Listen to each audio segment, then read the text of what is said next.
Assalamualaikum warahmatullahi wabarakatuh. Alhamdulillahi wa kafa.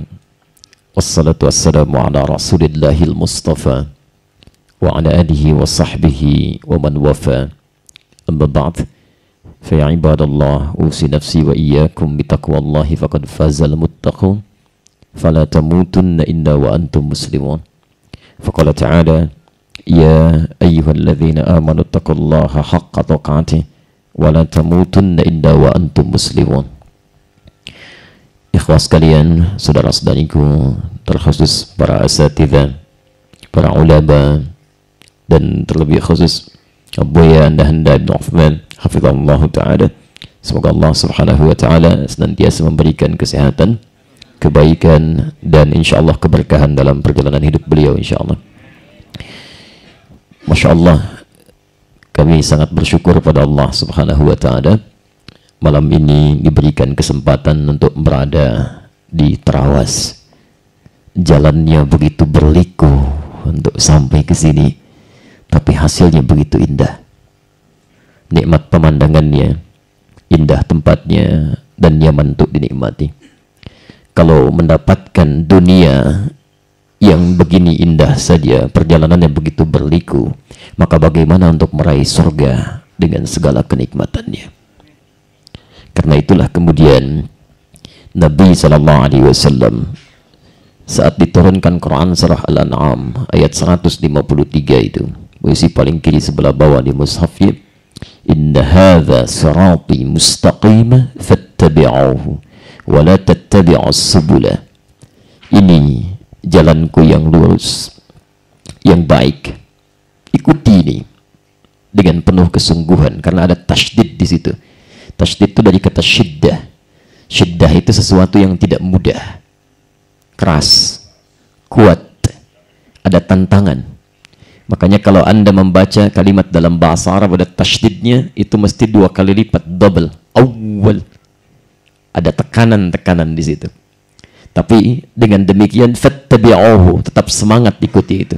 Wala tattabi'us subula, dan jangan sampai tergoda untuk menyimpang dengan jalan-jalan yang lainnya. Maka Nabi SAW mengilustrasikan satu jalan membuat garis, di sampingnya dibuat jalan-jalan lain yang berliku, yang tidak mudah kemudian untuk menuju jalan yang lurus itu. Nah, di antara jalan-jalan untuk ditempuh menuju jalan yang lurus tadi, di antara yang mempercepat adalah jalan mendapatkan pengetahuan. Dengan pengetahuan, mudah bagi kita untuk meneliti jalan-jalan dan meniti menuju Allah subhanahu wa ta'ala lewat jalan yang lurus ini. Dan mudah bagi kita untuk mengenali setiap persimpangan-persimpangan yang tidak harus mampir ke dalamnya. Maka disinilah kemudian para ulama-ulama kita berusaha kemudian menempuh jalan-jalan ini untuk mendapatkan bagian kemudahan memahami agamanya, yang diantara motivasinya terdapat dalam hadis Nabi SAW, tercantum dalam riwayat Ibnu Majah nomor hadis 233 dari sahabat Abu Darda radhiyallahu taala anhu.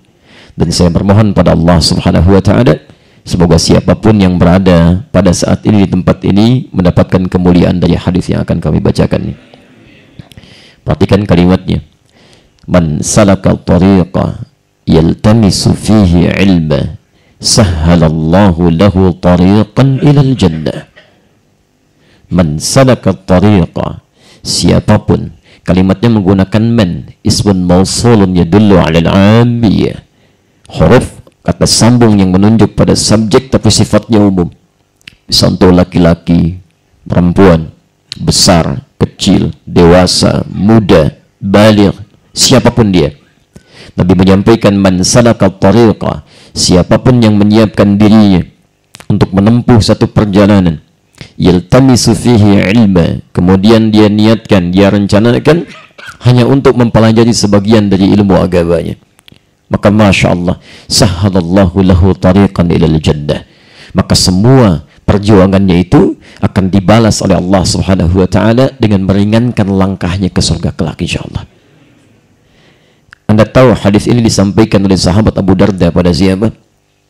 Pada seorang sahabat yang pernah mendengar ada satu hadis Nabi SAW yang tidak didapati oleh sahabat lain kecuali oleh sahabat Abu Darda yang sudah tinggal di Damaskus, di Syria. Sedangkan sahabat ini masih berada di Al-Madinah Al-Munawwarah. Maka ditempuhlah perjalanan oleh beliau ini dengan segala keadaan yang sangat terbatas. Jalan kaki, teman-teman. Jalan kaki, Anda bayangkan. Untuk mendapatkan satu hadis Nabi SAW ditempuh perjalanan. Ya, jalan kaki sampai di tujuan. Begitu mendapatkan sahabat yang dimaksudkan ditanya, "Indaka hajah?" Apakah Anda ada keperluan khusus datang pada saat ini? Kata beliau, "Uridul hadis." Sami'tu hadithan, saya ingin hadis. Saya mendengar satu hadis la ya'rifuhu illa anta, yang tidak diketahui kecuali oleh Anda. Maka dipastikan lagi oleh sahabat Abu Darda bertanya, "Indaka haja ukhra?" Apakah ada lagi selain yang ini? La faqatal hadis. Tidak, cuma hadis ini saja. Maka apa jawabannya? Disampaikanlah hadis yang sesuai dengan perjuangannya tadi. Man salaka tariqan yaltamisu fihi ilma sahalallahu lahu tariqan ilal jannah. Maka antum bayangkan, sahabat Nabi dekat dengan Rasulullah, ke surganya lebih dekat dibandingkan dengan kita. Manusia-manusia takwa terbaik yang hidup di zamannya mendengar ada satu hadis Nabi SAW tidak ingin ditinggalkan oleh beliau, dikejar walaupun menempuh perjalanan dengan kakinya. Kita bukan sahabat Nabi, tidak terlampau dekat dengan Nabi, masanya terpisah jauh. Langkah ke surganya mungkin lebih jauh dibandingkan dengan para sahabat. Masya Allah. Tapi keadaan fasilitasnya diberikan luar biasa lengkapnya. Kendaraannya ada, motornya ada, sepedanya ada, kelengkapannya ada. Ustadznya datang sendiri, nerangkan sendiri, berikan beberapa hadis, direkam pula, masih akan dituliskan, dan insya Allah nerangkan sendiri, nulis sendiri, dihapus juga sendiri. Masya Allah. Kalau dengan semua itu nanti antum belum semangat untuk belajar, antum perlu diberikan fasilitas apa lagi? Karena itulah, mari kita lihat perjuangan para ulama kita. Ketika mendengar keutamaan-keutamaan ini, maka alhamdulillah ulama-ulama sepuh kita sudah mempraktekkan hadis-hadis ini dan ayat-ayat ini jauh sebelum kita dilahirkan. Terkhusus di akhir abad ke-18, di awal abad ke-19, kita akan berbicara ulama-ulama kita dulu, bagaimana perjuangannya dalam menuntut ilmu yang kemudian mereka praktekkan dalam dakwah saat pulang ke Nusantara. Maka ditempuhlah perjuangan mendapatkan pengetahuan yang tidak terbatas dengan lintas tempat dan waktu. Anda bayangkan. Saya berikan teori dulu sebentar ya. Ini teori Al-Qur'annya, teori hadisnya, nanti di situ ulama mempraktekkan. Dan manhaj ini nanti kita bawa pulang ke tempat masing-masing, kita praktekkan pada anak cucu kita insyaallah. Baik. Quran surah ke-9 misalnya. Ayat 122, posisi paling kiri sebelah bawah di mushaf. Quran surah ke-9 At-Taubah ayat 122. Di tafsirnya kita bisa ambil di hadis riwayat Al-Bukhari. Antum gunakan al ya kalau menyebut Imam Al-Bukhari. Jadi bukan Bukhari dalam ilmu hadis, tapi disebut Al-Bukhari. Karena namanya bukan Bukhari, bukan Al-Bukhari. Tapi nama aslinya Muhammad. Ya, punya bapak namanya Ismail, punya kakek namanya Ibrahim, punya kakek buyut namanya Al-Mughirah, punya eyang buyut Al-Bardizbah, tinggal di kecamatan Ju'fa, Kabupaten Bukhara, Provinsi Khorasan, negara Uzbekistan sekarang. Nah, jadi kalau ada non-Arab misalnya datang ke Arab, itu umumnya memperkenalkan dengan nama daerahnya. Untuk menyampaikan pesan bahwa saya datang dari daerah ini, Islam sudah sampai ke tempat saya, buktinya saya masuk Islam ini. Maka rumusnya tambah al di depannya, ujungnya jadikan i nanti. Jadi Bukhara, maka menjadi Al-Bukhari. Nanti saya akan tunjukkan ulama-ulama besar kita. Ada dari Minangkabau, Syekh Ahmad Khatib, dikenal dengan Syekh Ahmad Khatib Al-Minangkabawi. Ada dari Palembang, Syekh Abdus Samad, dikenal dengan Syekh Abdus Samad Al-Palembangi. Ada dari Banten, Syekh Nawawi, dikenal dengan Syekh Nawawi Al-Bantani. Ada ahli sanad terakhir, Musnid Ad-Dunya gelarnya. Ya, paham hadis dengan sanadnya sampai ke Nabi, bukan cuma hafal isinya, tapi dengan sanadnya. Itu yang terakhir orang Padang, namanya Syekh Yasin Al-Padangi. Termasuk nanti kita sampaikan dua bersaudara yang dimaksudkan. Ya. Ini Al-Bukhari nomor hadis 71 di Kitabul Ilmi, posisi paling kiri sebelah atas. Hadis riwayat Abu Hurairah. Tafsir utamanya ada di hadis Muslim. Kalau antum punya kitabnya, lihat di babul Muqaddimah, di jilid yang pertama, halaman 119, bab yang kelima, hadis nomor 15, posisi paling kiri sebelah atas. Nanti saya tunjukkan bagaimana redaksi dan bacaannya. Sekarang perhatikan, ini manhaj para ulama kita. Saat mereka ingin belajar tentang pengetahuan, yang dengan itu nanti pengetahuannya jadi berkah. Begitu pulang diajarkan lagi pengetahuan dan tidak terlekat dengan masa. Sampai hari ini masih tertanam pengetahuannya. Nanti ada 4 tipikal para penuntut ilmu yang disebutkan oleh para pakar sekarang. Dan para ulama ini melampaui yang 4 ini. Jadi yang kelima. 4 ini nanti kita akan cek ya. Ada yang cepat ingat, lambat lupa. Ada yang cepat ingat, cepat lupa. Ada yang lambat ingat, lambat lupa. Ada yang keempat, ini agak repot. Lambat ingat, cepat lupa. Di mau ingatnya susah gitu. Begitu disampaikan langsung lupa. Tapi manhaj yang ini akan menampilkan manhaj yang luar biasa. Yang kelima, cepat ingat dan sulit lupa. Jadi mau lupa susah. Bukan mau ingat, mau lupa susah. Nanti kita turunkan. Ya. Baik. Kita turunkan dulu. Wa ma kana al-mu'minuna liyanfiru kaffah. Dan tidaklah semestinya orang-orang beriman itu sibuk berjuang semuanya. Dan ketika ayat ini diturunkan, konteks perjuangannya jihad secara fisik. Ya. Tapi ketika konteks perjuangan fisik itu tidak ada tuntutannya, maka perjuangan yang lain masuk dalam kategori perjuangan jihad ini. Yang paling menarik, lihat ayatnya. Tidaklah semestinya semua orang beriman sibuk berjuang semua. Falaula nafara min kulli firqatin minhum. Mesti ada di antara sebagian mereka yang sibuk. Ta'ifah liyattafaqahu fid din. Ini yang terpentingnya, liyattafaqahu fid din. Fid din. Masya Allah. Saya garis bawah ini yang paling penting. Mesti ada di antara sebagian yang sibuk ini meluangkan waktunya untuk mempelajari, memahami tuntunan-tuntunan ad-din, agamanya. Saya ingin fokus dengan cepat ya. Sekarang kita lihat teman-teman sekalian. Pertama, ayat menuntut ilmu dibuka dengan kalimat iman. Wa ma kana al-mu'minun. Dan semua kalimat menuntut ilmu di Quran dibuka dengan kalimat iman. Quran surah ke-58 ayat yang ke-11, posisi paling kanan sebelah bawah. Lihat kalimatnya. Ya ayyuhalladzina amanu idza qila lakum tafassahu fil majalis fafsahu yafsahillahu lakum. Hei orang-orang yang telah menyatakan dirinya beriman kepada Allah Subhanahu wa taala. Jika dikatakan kepada Anda ayo luaskan majlis dalam hal belajar pada Allah Subhanahu wa taala. Semua kalimat dimulai dengan kata iman. Bahkan ketika Allah berikan pengetahuannya diawali dengan kata iman dulu. Yarfa'illahu alladzina amanu minkum walladzina utul ilma darajat. Seakan-akan ingin memberikan isyarat kepada kita bedanya orang beriman dengan orang yang belum beriman, maka pengetahuannya pun ketika dicari ingin didapatkan ilmunya, maka pencarian ilmunya tidak terlepas dari keimanannya kepada Allah Subhanahu wa taala. Jadi ketika antum ingin belajar bedanya muslim beriman dengan yang belum beriman, semua pengetahuannya diniatkan karena Allah Subhanahu wa taala. Ini yang paling penting. Anda mau kerjakan apapun silakan. Ya. Anda ada yang belajar matematika, belajar fisika, termasuk ada yang belajar misalnya balaghahnya, ada yang belajar nahwunya, ada yang belajar sarafnya.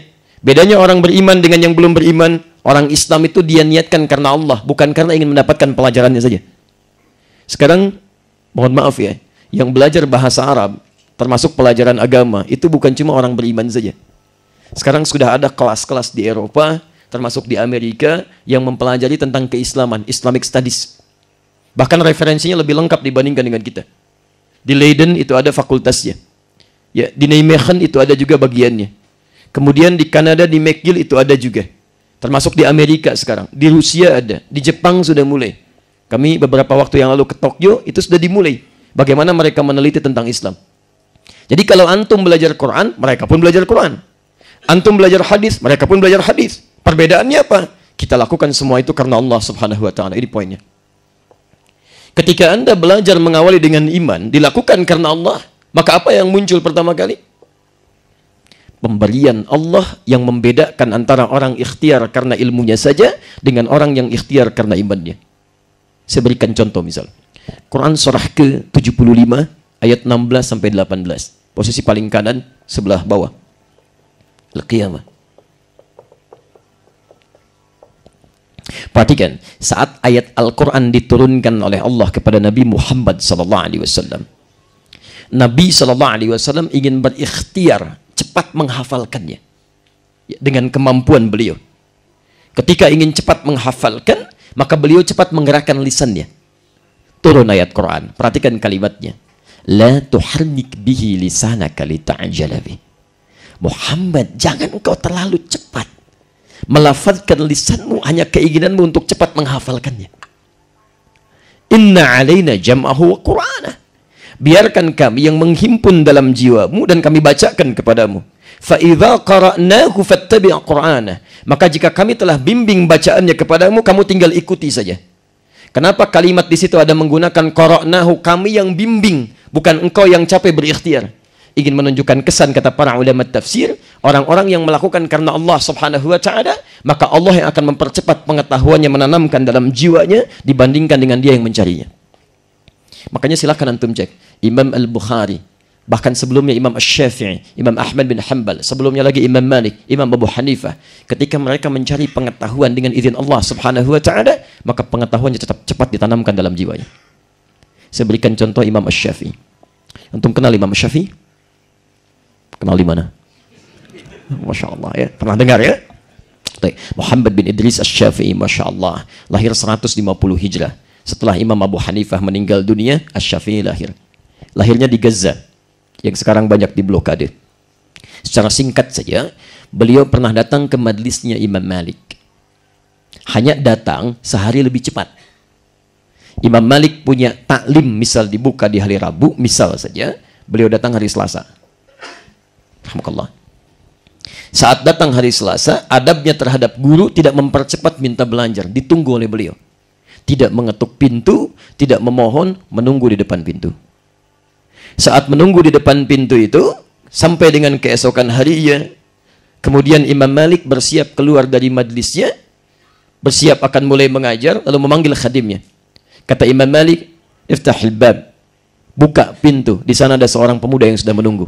Padahal Imam Malik belum pernah keluar melihatnya. Apa yang terjadi? Begitu dibuka ternyata ada Imam Asy-Syafi'i. Pertanyaan Imam Malik yang pertama kali dikatakan, ya, madza turid? Apa yang Anda inginkan? Kata Imam Asy-Syafi'i, uridul hadis, saya ingin mengambil hadis dari Anda. Madza indak? Kata Imam Malik, apa yang sudah kamu punya? Apa jawaban Imam Asy-Syafi'i? Hafiztul Muwatta. Saya telah hafal kitab Al-Muwatta. Kitab yang dikarang oleh Imam Malik, berisi tentang hadis-hadis dari Rasulullah SAW yang tebalnya luar biasa. Ternyata Imam Malik sambil menunggu di luar itu, dari hari Selasa misalnya tadi sampai dengan ke hari Rabu, itu menghafalkan Al-Muwatta dalam semalam. Nanti kita akan lihat bagaimana ibundanya merawat Imam Asy-Syafi'i itu dari sejak kecil.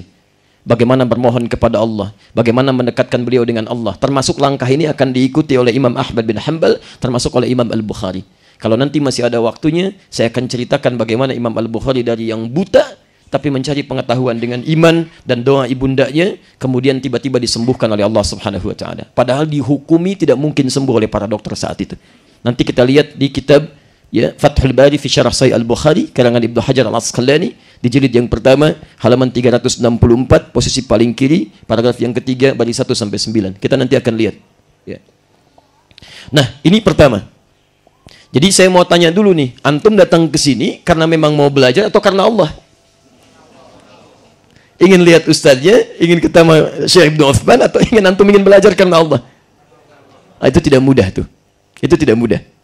Karena itu orang beriman ketika dia akan melangkahkan kakinya, ini lillah, ini yang pertama. Baik. 1. 2. Orang-orang yang mengerjakan atau mengikuti proses menuntut ilmunya karena Allah, maka dia akan mengikuti aturan-aturan Allah di dalamnya. Mustahil saya lakukan karena Allah, tapi antum melanggar ketentuan Allah. Itu mustahil. Maka aturan pertama dalam proses menuntut ilmu ini, Bagaimana seseorang bisa belajar dan kemudian berdakwah? Aturan yang pertama, liyattafaqahu fid din. Belajarnya disebut dengan fiqh. Fokus fiqh. Secara bahasa artinya paham, mengerti. Seakan-akan ada isyarat dari Al-Quran, orang-orang yang ingin belajar tentang ketentuan agamanya, syariat agamanya, ya, belajar tentang urusan dinnya. Din di sini disebut dengan Islam. Tafsirnya di Quran surah ketiga Ali Imran ayat 19, posisi paling kiri sebelah atas. Inna ad-dina 'indallahil Islam. Islam. Di siapapun yang ingin belajar tentang Islam, apapun itu, maka dia berusaha bukan sekedar belajar. Yang diinginkan bukan cuma tahu, tapi paham yang dipelajari. Misal, saya turunkan pokok-pokok Islam. Hadis riwayat Muslim, nomor hadis yang ke-8 di Kitabul Muqaddimah, jilid pertama, posisi paling kiri sebelah atas, dari sahabat Umar bin Khattab radhiyallahu taala anhu. Ketika Nabi SAW ditanya tentang Islam, bal Islam, dijawab, al-Islamu an tashhada an la ilaha illallah wa anna Muhammadar Rasulullah, syahadat, wa tuqimas salah, salat, wa tu'tiyaz zakah, zakat, wa tasuma Ramadan, puasa, wa tahajjal baita in istata'ta ilaihi sabila, haji.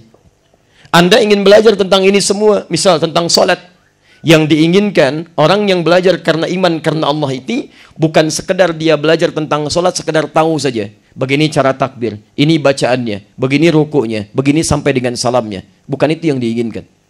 Yang diinginkan sampai memahami apa yang dibaca dan dilakukan dalam salatnya. Hati-hati ikhwas sekalian, ada sindiran halus dalam Al-Quran menyampaikan kesan bahwa umumnya orang salat tidak paham, tidak mengerti apa yang dibaca dan dilakukan dalam salatnya. Antum cek sampai terakhir salat tadi, berapa persen bacaan salat yang dipahami? Jangan-jangan selama ini ruku nggak ngerti yang dibaca, sujud tidak paham yang diungkapkan. Bagaimana salat kita bisa khusyuk?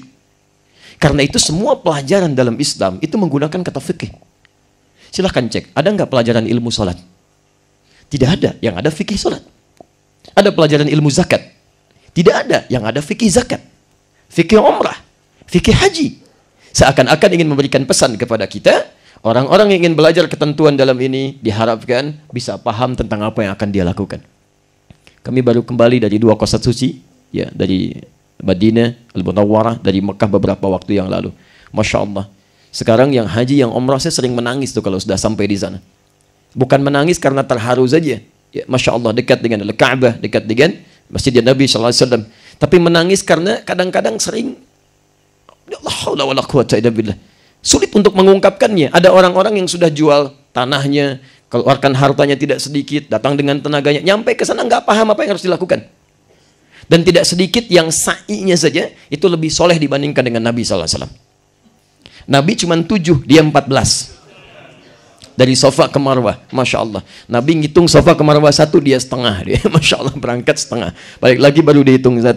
Begitu selesai dia katakan, Masya Allah, rupanya perjuangan saya ini butuh perjuangan yang serius ya, sampai lelah begini. Bukan perjuangan serius, antum yang kelebihan. Ini poinnya. Ini, al-fiqhu bima'na al-fahm. Ini poinnya. Bagaimana cara menempuh pemahaman ini?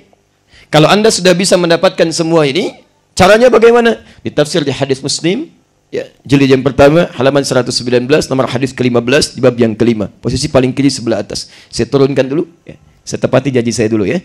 Terangkan sendiri, tulis sendiri, saya hapus sendiri ya. Antum tinggal lihat aja. Alhamdulillah. Bismillah. Khair, khair. La, khalas, khalas. Enggak apa-apa, jangan repot, antum enggak apa-apa. Bismillah. Kalau kita bisa kerjakan sendiri, enggak harus repotkan orang lain ya. Baik. Sekarang perhatikan. Saya tuliskan dulu. Ini nanti manhaj yang dibawa oleh para ulama kita untuk dipraktekkan. Bagaimana untuk mencari pemahaman ini sampai ingin paham. Termasuk nanti kalau masih ada waktunya saya turunkan bagaimana nanti para ulama kita mencari alim-alim yang paham agama sampai didatangkan ke Nusantara. Sampai hadirnya Syekh Ahmad Surkati, sampai munculnya Ar-Irsad, sampai munculnya Persis Dibanggil dan sebagainya. Itu dari hadis-hadis ini. Taib. Babul isnadi minad din. Babul isnad minad din. Tadi lihat tafaqquhu fid din, cara mencarinya untuk paham agama itu untuk fikih, babul isnad. Bab al-isnad. Bab mencari pengetahuan yang sumbernya terhubung kepada Nabi sallallahu alaihi wasallam. Isnad itu berasal dari kata sanad. Artinya informasi yang bersambung sampai ke pusatnya. Kalau dalam hadis, dalam pengetahuan agama bersambung sampai ke Nabi sallallahu alaihi wasallam. Pengetahuannya kalau antum mencari ilmu sesuai dengan urutan sanad ini, maka pencariannya disebut dengan isnad. Nah, rumusnya kata Imam Muslim menurunkan hadis-hadis Nabi, kalau antum ingin mencari pengetahuan sampai paham, maka pastikan pemahaman itu tersambung kepada Nabi sallallahu alaihi wasallam. Itu yang akan memastikan agama Anda benar, praktek ibadahnya benar, karena semua sumbernya langsung mendapatkan pengetahuan tersambung kepada Nabi sallallahu alaihi wasallam. Jadi kalau ada orang-orang mempelajari tentang tuntunan ad-dinnya, misal tentang salat, tapi informasi yang sampai dari salatnya ini tidak sampai terhubung kepada Nabi, maka resikonya jangankan belajarnya, salatnya bisa salah. Saya beri contoh, saya pernah sampaikan ini di 2 pertemuan, bahkan 3 sampai yang terakhir tadi di Namira, di Lamongan. Saya beri contoh di Al-Bukhari, nomor hadis 751, 757, hadis Muslim nomor hadis 397 dengan redaksi yang sama. Babul musi fis shalah.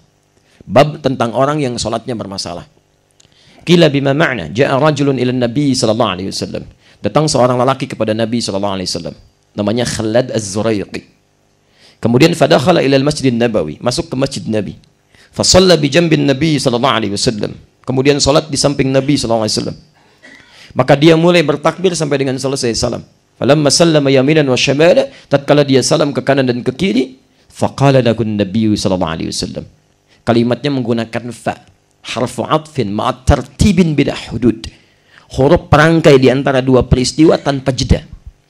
Kalau kalimatnya menggunakan waw, wa qala an-nabi, maka ada jeda sebentar baru Nabi sampaikan. Kalau menggunakan thumma qala an-nabi sallallahu alaihi wasallam, jedanya agak panjang. Tapi ini menggunakan fa.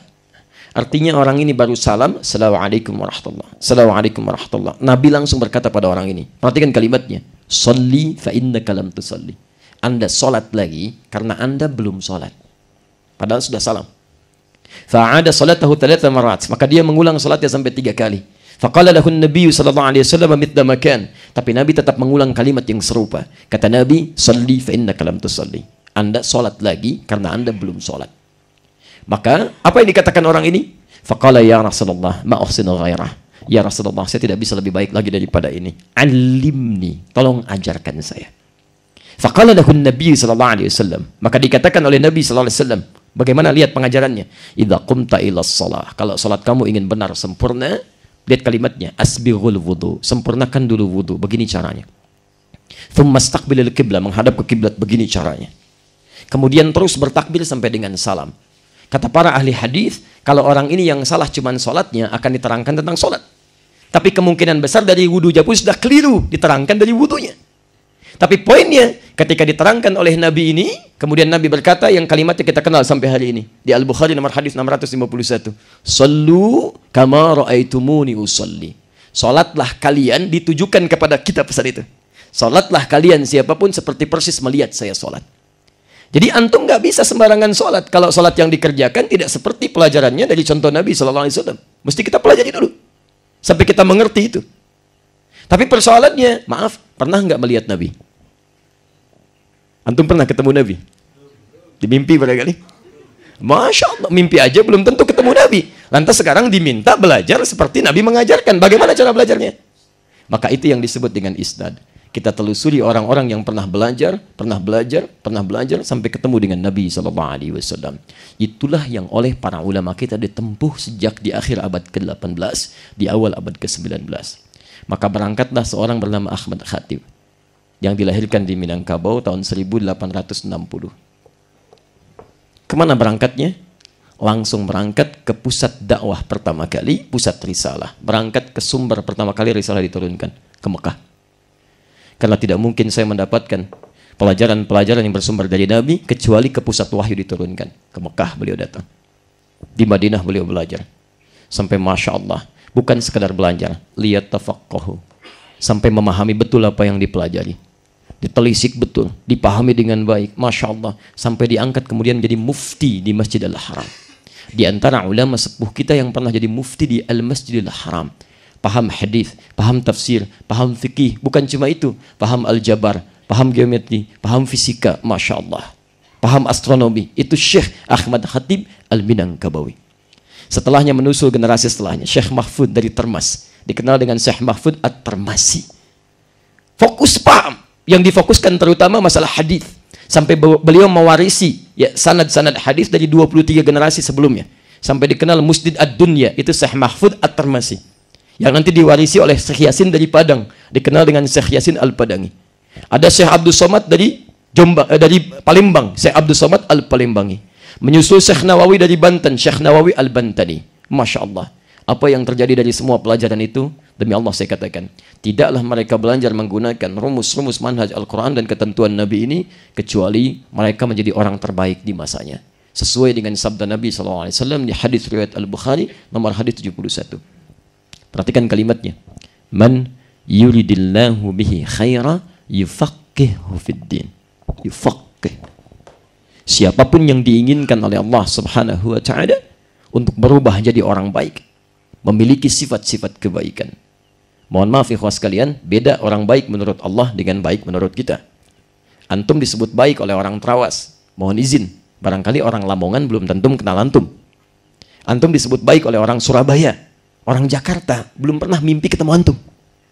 Antum disebut baik oleh seluruh penghuni dunia, Masya Allah, penghuni langit belum tentu bisa menilai anda baik. Tapi kalau Allah sudah katakan anda orang baik, maka semuka langit dan bumi akan mengatakan anda yang terbaik. Tapi jangan cari masalah juga. Kalau anda cari masalah dengan orang Trawas, anda bisa pindah misalnya ke Ampel.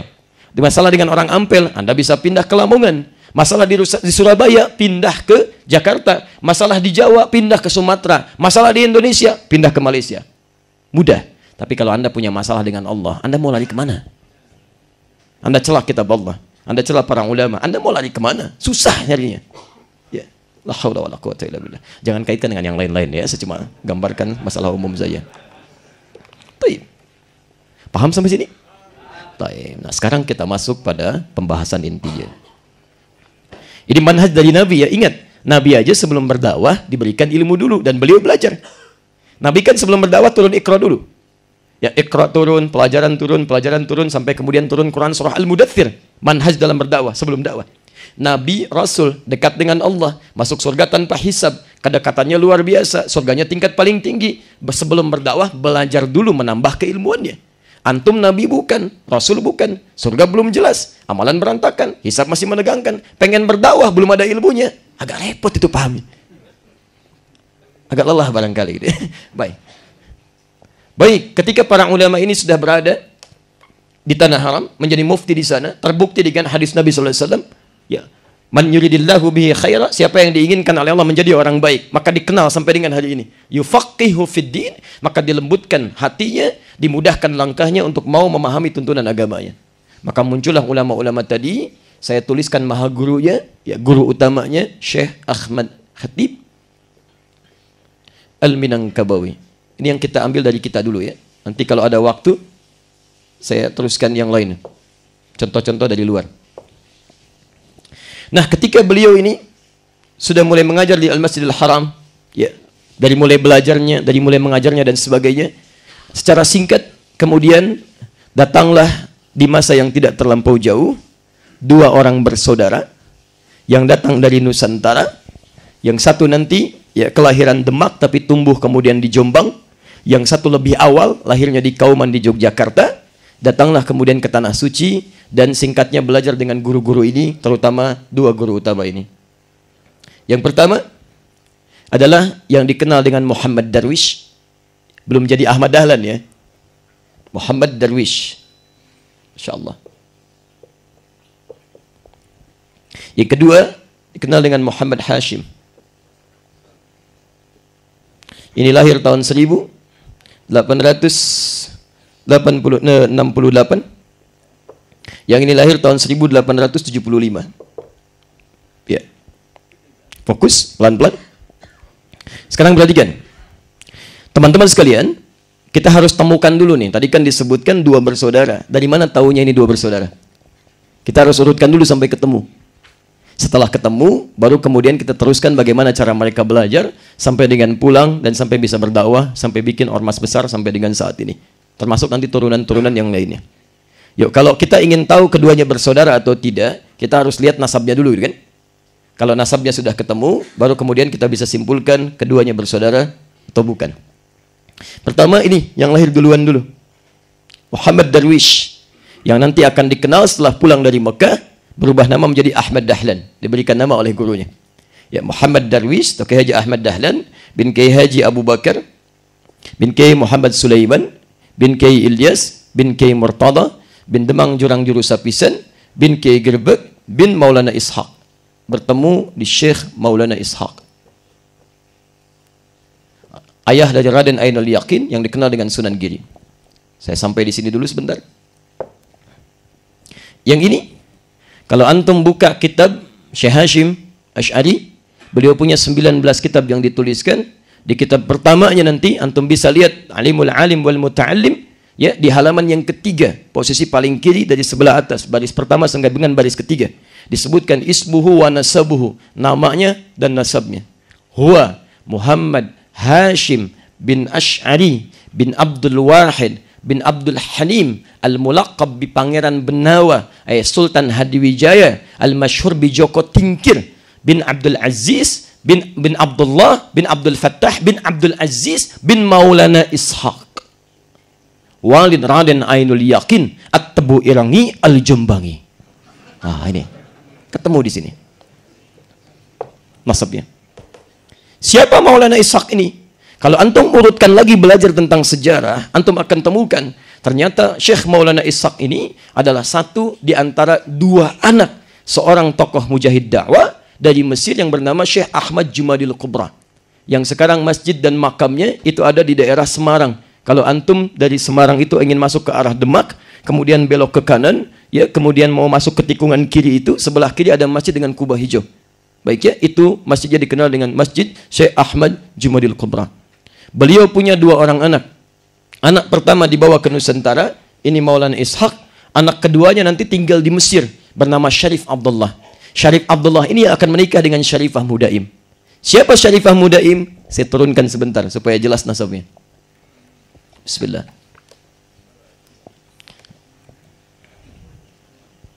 Baik, ya, ini punya saudara yang kedua, namanya Syarif Abdullah. Keduanya anak Syekh Ahmad Jumadil Kubra. Ahmad Jumadil Kubra. Taib. Syarif Abdullah tinggal di Mesir, nanti menikah dengan seorang perempuan. Saya pindah sebentar untuk mengisahkan dulu satu kisah. Ya. Di masa yang bersamaan ada penguasa di daerah Siliwangi dikenal dengan Prabu Siliwangi, nama asalnya Pamenah Rasa, punya kekuasaan dari Banten sampai dengan ke pertengahan Jawa.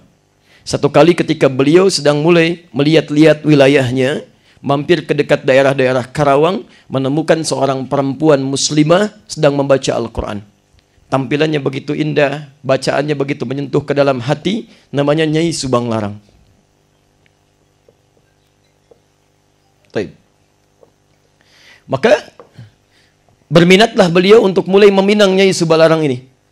Meminta kepada gurunya, guru ngajinya pada saat itu, belajar di pesantren namanya pesantren Syekh Hasanuddin. Karena baru pulang dari Mekah, Mekah dikenal dengan Ummul Qura, disebut dengan Syekh Qura.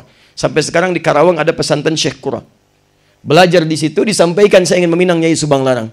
Disampaikan pada orang tuanya, disepakati kalau ingin meminang, Anda mesti masuk Islam dulu. Masya Allah, saya mau tanya pada antum. Ada seorang raja, presiden lah, datang ke rumah Anda. Mau minang putri Anda, tapi dia beda agama. Diterima nggak? Presiden. Masya Allah. Perhatikan, bagaimana seorang yang sudah melekat iman dalam jiwanya, tidak akan silau dengan kemegahan dunia. Dia nggak akan mau tukar. Maka singkatnya, menikahlah ini dengan Prabu Siliwangi, melahirkan 3 orang anak. Anak pertamanya lahir tahun 1423, dikenal dengan Walang Sungsang.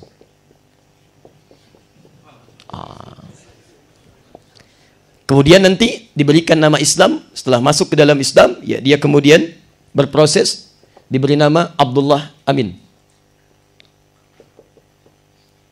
Ada yang menyebut Abdullah Iman, ada yang menyebut Abdullah Amin. Lahir anak kedua tahun 1426, perempuan, namanya Rara Santang. Diberikan nama Islam, dikenal dengan Syarifah Mudaim. Syarifah Mudaim. Anak yang ketiga, tahun 1427, dikenal dengan Raja Sengara. Masya Allah. Saya agak percepat. Yang dua ini, kemudian berangkatlah singkatnya ke Mekah untuk menunaikan ibadah haji. Sampai di Mekah kemudian, Masya Allah, ketika tuntas mengerjakan ibadah haji, bertemulah dengan izin Allah dengan Syarif Abdullah. Syarif Abdullah tertarik untuk meminang Rara Santang yang sudah berganti nama jadi Syarifah Mudaim kepada kakaknya. Disepakatilah pernikahan pada saat itu. Dinikahkanlah, menikah Syarif Abdullah dengan Syarifah Mudaim. Diboyong Syarifah Mudaim kemudian ke Mesir. Belajarlah tinggal di sana selama 20 tahun. Sampai melahirkan putra pertama bernama Syarif Hidayatullah. Setelah belajar di sana Syarif Hidayatullah, Masya Allah, belajar dengan para ulamanya, termasuk Syekh Ibnu Athaillah As-Sakandari, penulis Al-Hikam itu, dan seterusnya. Belajar dengan ulama-ulama di sana. Kemudian kembalilah beliau ke Nusantara, bertemu dengan kakeknya. Ini Abdullah Iman atau Abdullah Amin, diberikan daerah di Lemah Wungkuk. Lemah Wungkuk kemudian ditata oleh beliau. Penataannya cukup bagus, melahirkan etnis-etnis yang bercampur. Ada keturunan Arab, ada keturunan Cina, ada pribumi juga. Maka segala yang bercampur dalam bahasa lokal disebut dengan caruban. Dan kesukaannya juga membuat rebon. Rebon itu dari semacam udang gitu kan. Yang kemudian udang-udang kecil dipanaskan jadi terasi gitu kan. Airnya kemudian diambil. Air disingkat jadi ci. Ya, dari caruban kemudian punya kesukaan rebon disingkat dari bahasa lisan Cirebon, Cirebon, Cirebon, Cirebon. Lemah Wungkuk kemudian menjadi Cirebon. Jadi kebiasaan ini juga dimiliki yang sama oleh orang caruban di sekitaran Lasem. Kalau antum ke Lasem, sebelah kiri sebelum Masjid Agung Lasem yang sebelah kanan, itu ada daerah Pantai Caruban. Di antara kebiasaannya juga suka bikin rebon. Tapi sampai saat ini nggak berubah jadi Cirebon. Tetap Caruban di sana. Dan kesananya lagi nanti ada Pasuruan Sunan Bonang. Jadi antum naik ke atas, ada beberapa tangga, ketemu sebelah kiri. Sekarang pemegang kuncinya namanya Bapak Abdul Wahid. Antum bisa tanya ke sana, masih hidup insya Allah. Ya. Yang ini, ketika kembali kepada kakeknya diberikan bagian wilayah untuk dakwah di daerah Gunung Jati. Maka secara singkat dikenallah dengan Sunan Gunung Jati. Inilah satu risalahnya, dua bersaudara, satu Syarif Abdullah, yang kedua Maulana Ishaq, anaknya Ahmad Jumadil Kubra. Dari keturunan ini lahir Syekh Hasyim Asy'ari, dari sini lahir Muhammad Darwis dikenal dengan Ahmad Dahlan. Dari sini melahirkan Sunan Gunung Jati, dikenal dengan Syarif Hidayatullah.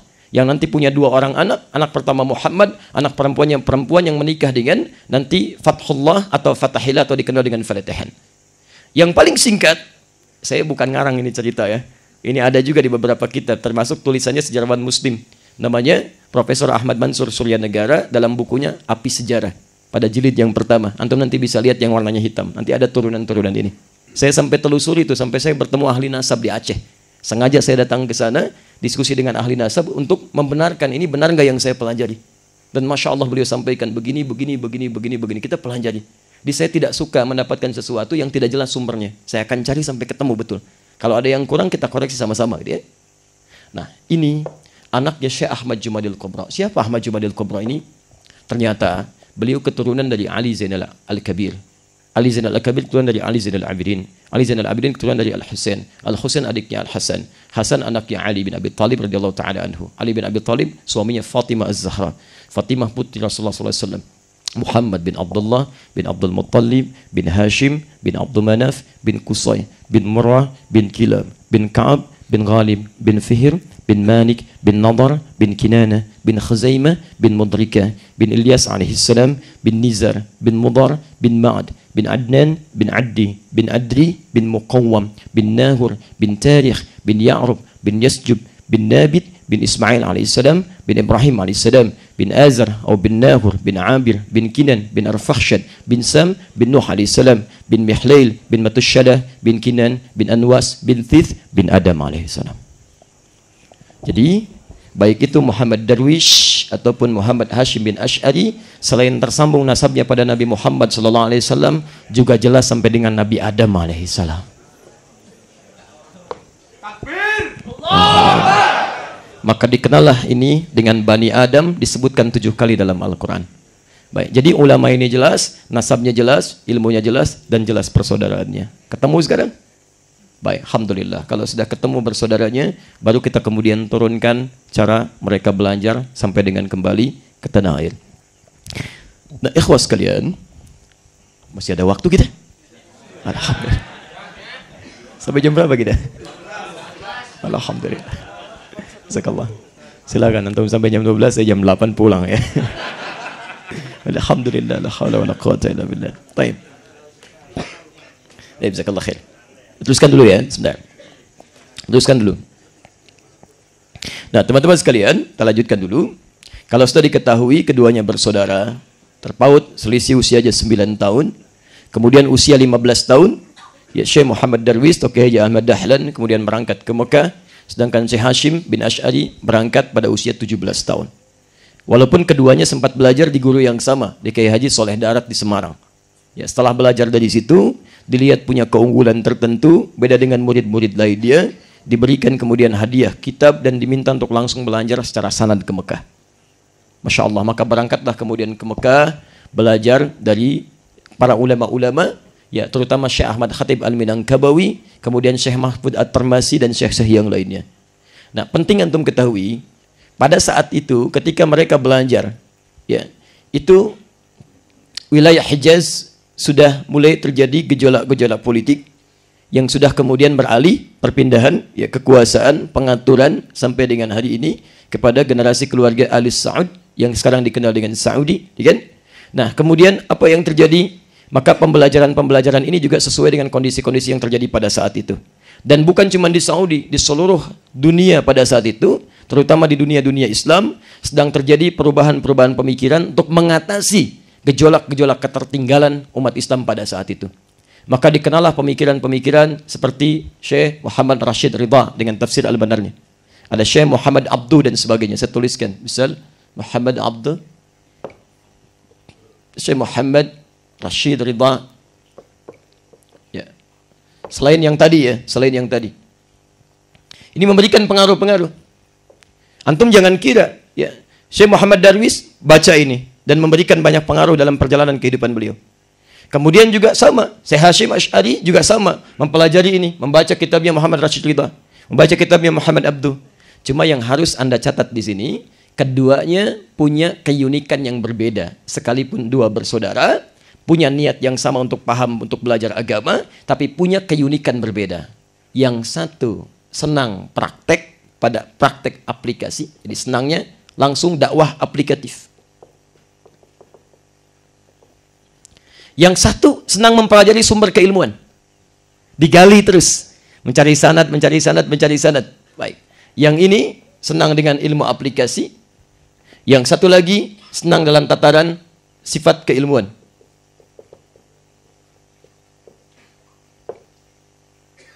Pencarian dasar-dasar ilmu atau mencari sanad-sanad ilmu, terutama hadis. Dan nanti akan fokus bermulazamah pada Syekh Mahfud At-Tarmasi sampai mendapatkan sanad-sanad. Antum nanti kalau baca kitab-kitab beliau akan menemukan dimulai dengan sanad, mulai dengan sanad, dimulai dengan sanad. Ada 19 kitab itu dan saya sudah mulai menghafalkannya. Itu Masya Allah bagus sekali kitab-kitabnya. Nah, sekarang perhatikan betul ya. Ini yang paling menarik. Jadi ketika senang dengan dua hal yang unik ini, yang satu ketika menangkap pelajaran-pelajaran mulai memikirkan bagaimana supaya ilmu ini bisa dibawa pulang. Awas, hati-hati. Kembalikan ke ayat tadi, Quran surah 9 ayat 122. Bukan cuma mencari karena iman, tidak hanya menginginkan pemahaman, tapi sempurnakan ayatnya. وَلِيُنْذِرُوا قَوْمَهُمْ إِذَا رَجَعُوا إِلَيْهِمْ لَعَلَّهُمْ يَحْذَرُونَ. Tapi mereka menyiapkan ilmunya untuk dibawa pulang kembali ke tempat mereka, lalu mendakwahkannya supaya kaumnya mendapatkan pengetahuan yang sama. Maka Masya Allah, yang ini kemudian menangkap pelajaran-pelajaran dari guru-gurunya. Dilihat termasuk pengaruh-pengaruh yang diberikan oleh Muhammad Rashid Ridha, Muhammad Abdu tentang keadaan umat Islam yang tertinggal. Dianalisis, apa diantaranya? Satu, umat Islam tertinggal dalam pengetahuan.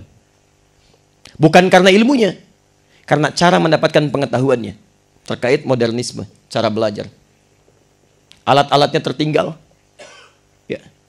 Orang misal sudah menggunakan perangkat-perangkat yang mempercepat pengetahuan, ini masih menggunakan manual. Kalau sekarang misal, dulu kita masih belajar dengan mesin tik, mereka sudah pegang komputer. Kita masih belajar dengan Nokia 3315, mereka sudah pakai smartphone.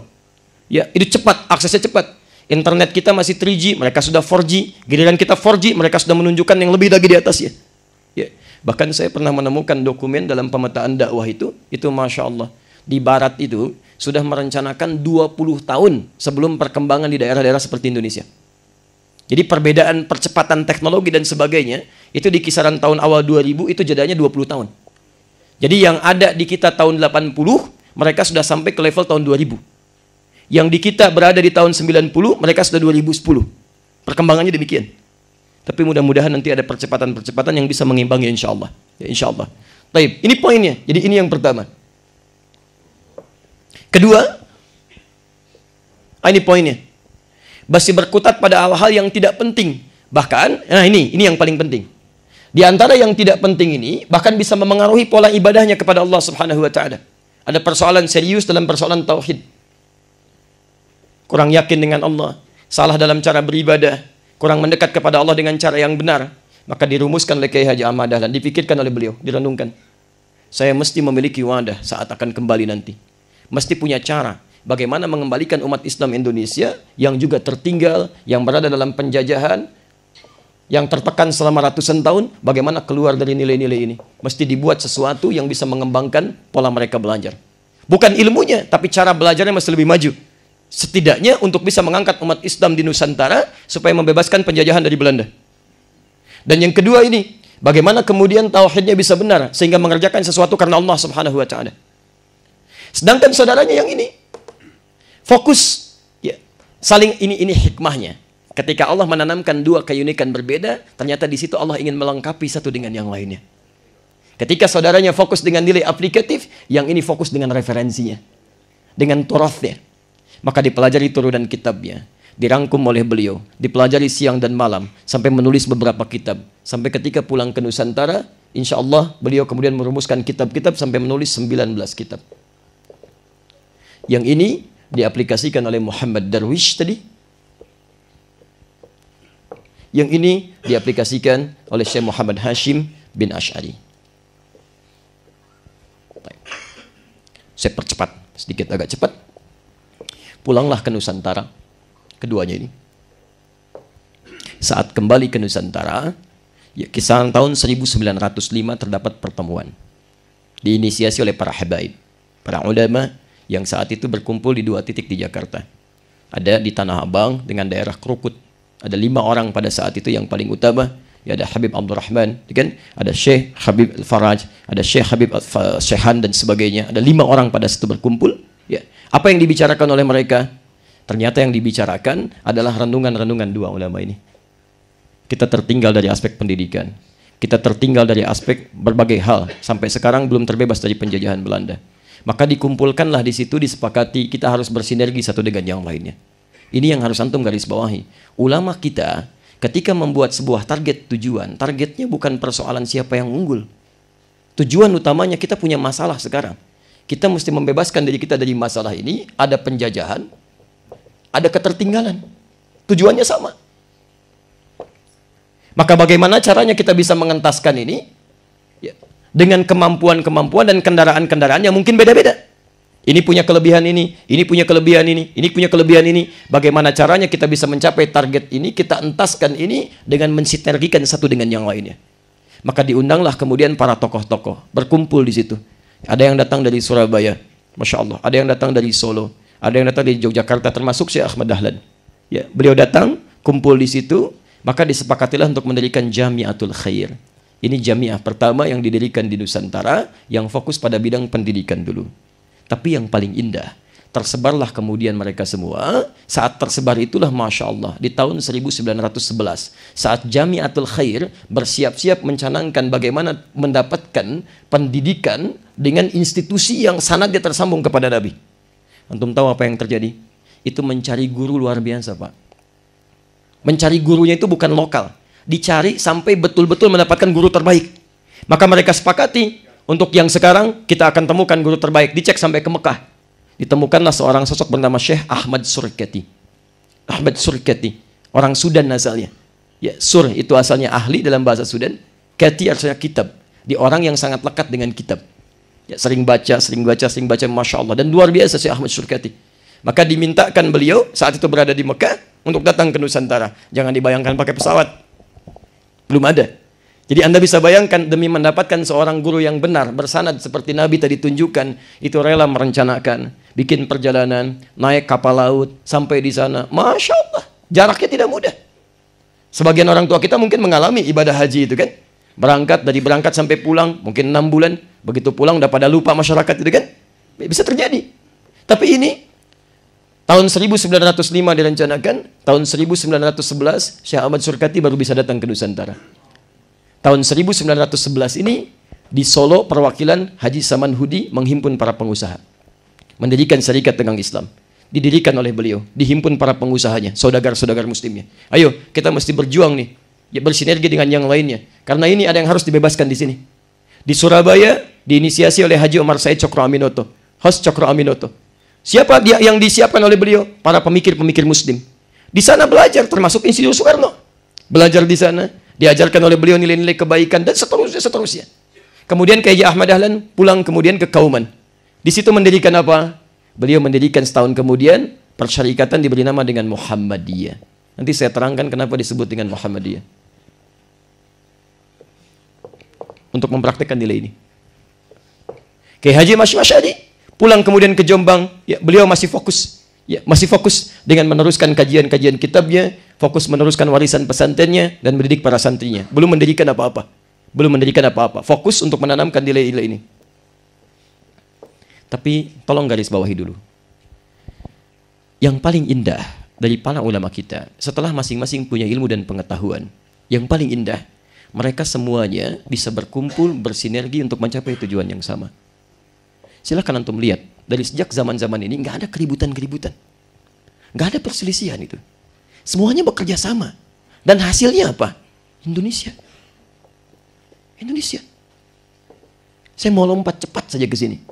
Tahukah antum bahwa Insinyur Soekarno itu ketika akan memproklamasikan kemerdekaan Indonesia di tanggal 17 Agustus itu, yang 9 Ramadan itu, tahun 1945 jam 10 pagi itu kan beliau sakit. Sakit beliau. Siapa yang dengan izin Allah Subhanahu wa taala berikhtiar membantu beliau? Itu orang muslim. Sampai mewakafkan rumahnya. Syekh Faraz bin Marta nanti, keturunan dari Yaman. Masya Allah. Mewakafkan rumahnya di Jalan Pegangsaan Timur nomor 56 itu. Itu bukan non muslim, orang Arab. Saudara kita gitu kan. Itu mereka yang berjuang. Ya, makanya Bung Karno ketika datang ke Surabaya, silahkan tanyakan pada sebagian dari kerabat, itu nggak mau beliau kecuali menggunakan kendaraan-kendaraan dari beliau tadi.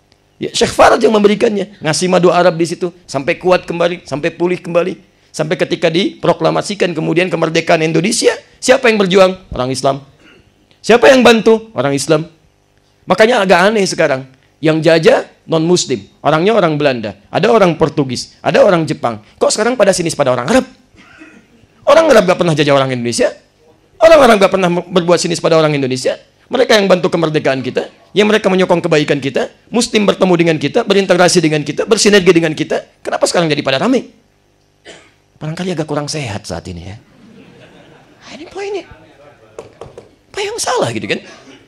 Saya masih punya salinan suratnya tuh dari Insinyur Soekarno, ya presiden pertama kita, kepada keturunan cucu-cucunya Syekh Faraj itu. Sampai ketika beliau pindah ke Bogor, tuh sering ke Bogor. Ya, sampai ke istana di Batu Tulis itu sering ke situ. Di antaranya apa? Ingin bertemu dengan beliau. Ingin ngobrol, itu keindahan yang paling indah. Sampai saat memimpin pun masih ketika diasingkan, bertulis suratnya dengan siapa? Bukan dengan non-muslim, dengan Ahasan. Saling bertukar pikiran. Siapa Ahasan ini? Yang beliau tokoh Persis yang dibanggil itu. Siapa yang menginisiasinya? Di antaranya Syekh Ahmad Surkati. Yang kemudian nanti 1932 muncul perguruan Al-Irsyad. Di antaranya juga turunan dari sini. Jadi semuanya, keberkahan ilmunya, sinerginya, segala kebaikannya yang kita nikmati hari ini, itu tidak muncul dengan sendirinya dari perjuangan ulama-ulama ini. Tapi kuncinya ada penyatuan di antara mereka, bersinergi. Tidak muncul dengan keangkuhan pribadi. Nggak ada satu mengatakan saya harus paling dominan, saya harus yang dikenal. Tidak. Semuanya mengeluarkan pengetahuannya, kemampuannya untuk melengkapi satu dengan yang lainnya. Hasilnya hadir Indonesia. Ya. Makanya sering saya katakan, ya, negara ini punya hutang yang sangat besar terhadap umat Islam. Para ulama-ulama kita. Jadi kalau sekarang orang-orang Islam dipersalahkan misalnya, atau minimal dipersoalkan, maka ada pelajaran-pelajaran yang harus kita keluarkan kembali, kita baca kembali. Kita harus baca kembali. Ya. Dan antum harus waspada betul ya. Karena tantangan kita sekarang bukan persoalan jihad secara fisik. Tantangan kita itu jihad pemikiran. Ada orang-orang yang secara sengaja menghilangkan sejarah-sejarah ini. supaya nilai-nilai Islam tidak dikenal di Indonesia? Saya mau tanya pada antum. Mohon izin ya, sebentar aja. Antum pernah lihat uang 1000 yang dulu? Uang 1000 ya, yang lembaran bukan yang koin. Ada gambar siapa di situ? Patimura. Patimura di Ponorogo 5.000. Ya, Patimura. Siapa nama aslinya? Thomas Matulesi. Kalau antum belajar sejarah SD, SMP, buku sekarang Thomas Matulesi. Kalau saya sebutkan Thomas, yang terbayang apa? Macam-macam. Ada kereta-keretaan, ada mobil-mobilan Thomas gitu kan. Baik, ada badminton, piala Thomas. Tapi umumnya pasti non-muslim. Apalagi ditambah Matulesi. Antum tahu siapa nama aslinya? Bukan Thomas, namanya Ahmad. Ahmad Lucy. Ahmad Lucy. Ahmad namanya. Bukan Thomas. Beliau itu seorang kiai besar. Seorang pemimpin pesantren. Memimpin kemudian santri-santrinya untuk berjuang. Ya, melawan penjajah pada saat itu. Sampai kemudian dieksekusi dan meninggal dunia. Siapa yang merubah Ahmad dari menjadi Thomas? Kalau disebutkan Ahmad, apa yang terbayang di kita? Muslim. Siapa yang merubah nama ini? Nah, ini poinnya. Jadi ada yang hilang dalam perjalanan sejarah kita, sehingga menjadikan umat itu sibuk dengan perselisihan yang tidak penting, tapi melupakan nilai-nilai kebaikan ini. Saya beri contoh misal, saya turunkan kitab Syekh Hashim bin Asy'ari. Persoalan-persoalan yang muncul yang mengganggu kita sehingga tidak bisa konsentrasi, termasuk persoalan ini. Di kitab keduanya, namanya Risalah Ahlus Sunnah wal Jamaah. Saya beri contoh di halaman ke-11. Posisi paling kanan sebelah, bukan 11 yang paling tepat, halaman 14 lah. Kalau 11 dia paling kiri sebelah bawah. Saya ambil yang halaman ke-14, posisi paling kanan, paragraf yang pertama, dari baris ketiga sampai dengan baris yang kelima. Saya mau tunjukkan satu hal yang sangat penting. Tayyib. Misal, di antara perjuangan Syekh Muhammad Hashim bin Asy'ari, beliau memberikan fatwa agar orang-orang Islam itu berjuang melawan penjajahan Belanda, tapi karena beliau berjuang, cara belajarnya pertama kali menggunakan iman, bukan dengan ilmu saja, maka perjuangannya beda dengan para nasionalis-nasionalis yang lain. Perhatikan, para ulama kita itu ketika berjuang, itu tujuannya lillah. Tidak hanya sekedar menjadikan negara ini merdeka karena Allah Subhanahu wa taala, tapi bagaimana supaya Allah ridha. Jelas di sini? Kakek kalimat yang digunakan kalimat Allah. Apa yang mereka perjuangkan? Bukan cuma mengusir penjajah, tapi bagaimana menjadikan kepercayaan yang dipaksakan oleh penjajah itu bisa hilang dari bumi pertiwi. Ya, saya mau gambarkan, misal dari tahun 1492 kurang lebih terjadi gejolak di Andalusia di Spanyol. Singkatnya, orang Islam dikalahkan di situ karena bersatunya antara Ratu Isabella dengan Raja Ferdinand. Kemudian terjadilah inkuisisi besar-besaran. Diambil orang-orang Islam, dieksekusi. Bahkan Syekh kami saat belajar di Timur Tengah yang sudah berkunjung ke sana, itu cuma diberikan dua pilihan. Imma mengarungi sungai Laut Mediterania, berenang sampai meninggal, atau dieksekusi seketika kalau tidak pindah agama seperti kepercayaan mereka. Masuk Kristen pada saat itu. Dan cara mengeksekusinya akan dilihat. Kalau yang telinganya putih, bersih, itu pasti orang Islam. Ya, karena terbiasa berwudu. Ya, itu cara mengeksekusinya, dipotong dulu telinganya. Kemudian nanti ada yang disalib, ada yang dimasukkan ke dalam roda gilingan, ada yang dipotong kepalanya, ada yang macam-macam. Sampai luar biasa, ya habisnya orang-orang Islam pada saat itu. Ya, secara singkat, setelah dikuasai belahan dunia di Eropa ini, kemudian muncullah ya, titah dari Paus Alexander yang ke-6, yang menyampaikan pesan bahwa dunia harus dikembalikan kepada ketentuan-ketentuan mereka. Maka dikirimlah kemudian Portugis ke wilayah timur, Spanyol ke wilayah barat.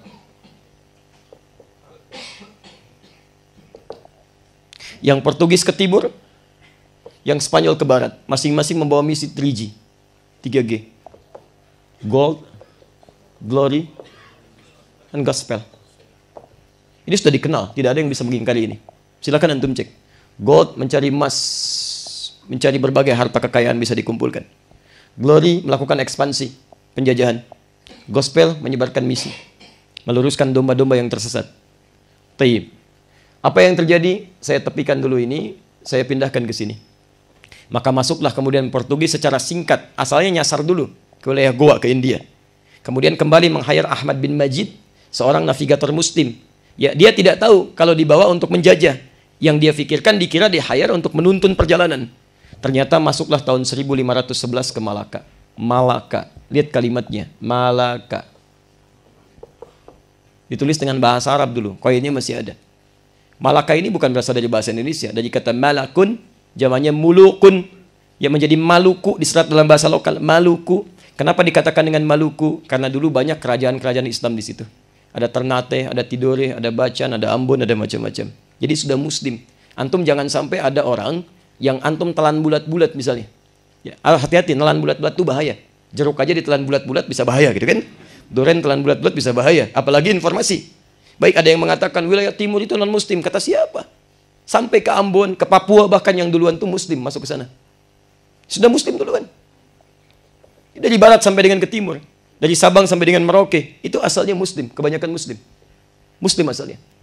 Yang ada Muslim, ini ada Hindu sebagian. Ada Buddha. Dan ada animisme, dinamisme. Kristen belum ada. Saya tekankan ya, karena ini pun direkam. Saya ingin sampaikan bahwa kita sedang mengaji dengan kajian ilmiah. Ya, tidak mengecilkan hal-hal tertentu atau berbicara tentang kepercayaan atau syarat tertentu. Kita sedang bicara tentang ilmiah.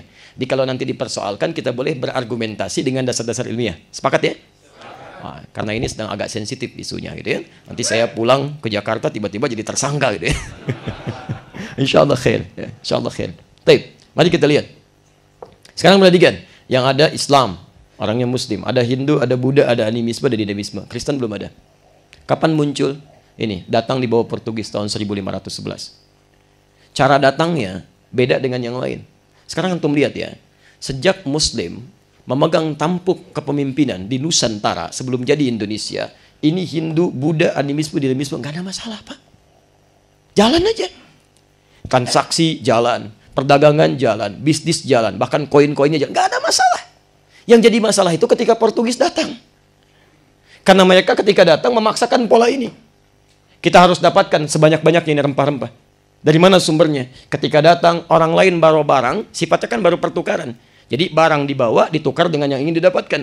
Cina misalnya bawa Gucci, bawa macam-macam, bawa sutra, ditukarkan dengan mendapatkan emas, dapat rempah-rempah, gitu kan? Ini enggak, datang bawa pistol, bawa senjata. Kalau Anda tidak mengikuti sistem saya, kami eksekusi. Itu yang dilakukan. Makanya bukan datang pertama kali bermasalah di Nusantara, di Goa pun jadi masalah. Di India jadi masalah, di Goa jadi masalah. Apa penyebabnya? Ini, Portugis. Dan datanglah singkatnya ke Nusantara, membawa misi ini termasuk memaksakan ini.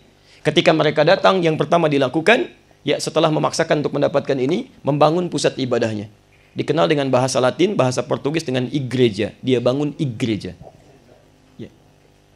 Lisan orang kita menyebut kemudian dengan gereja. Gereja. Asalnya dari bahasa Portugis, bukan bahasa Indonesia.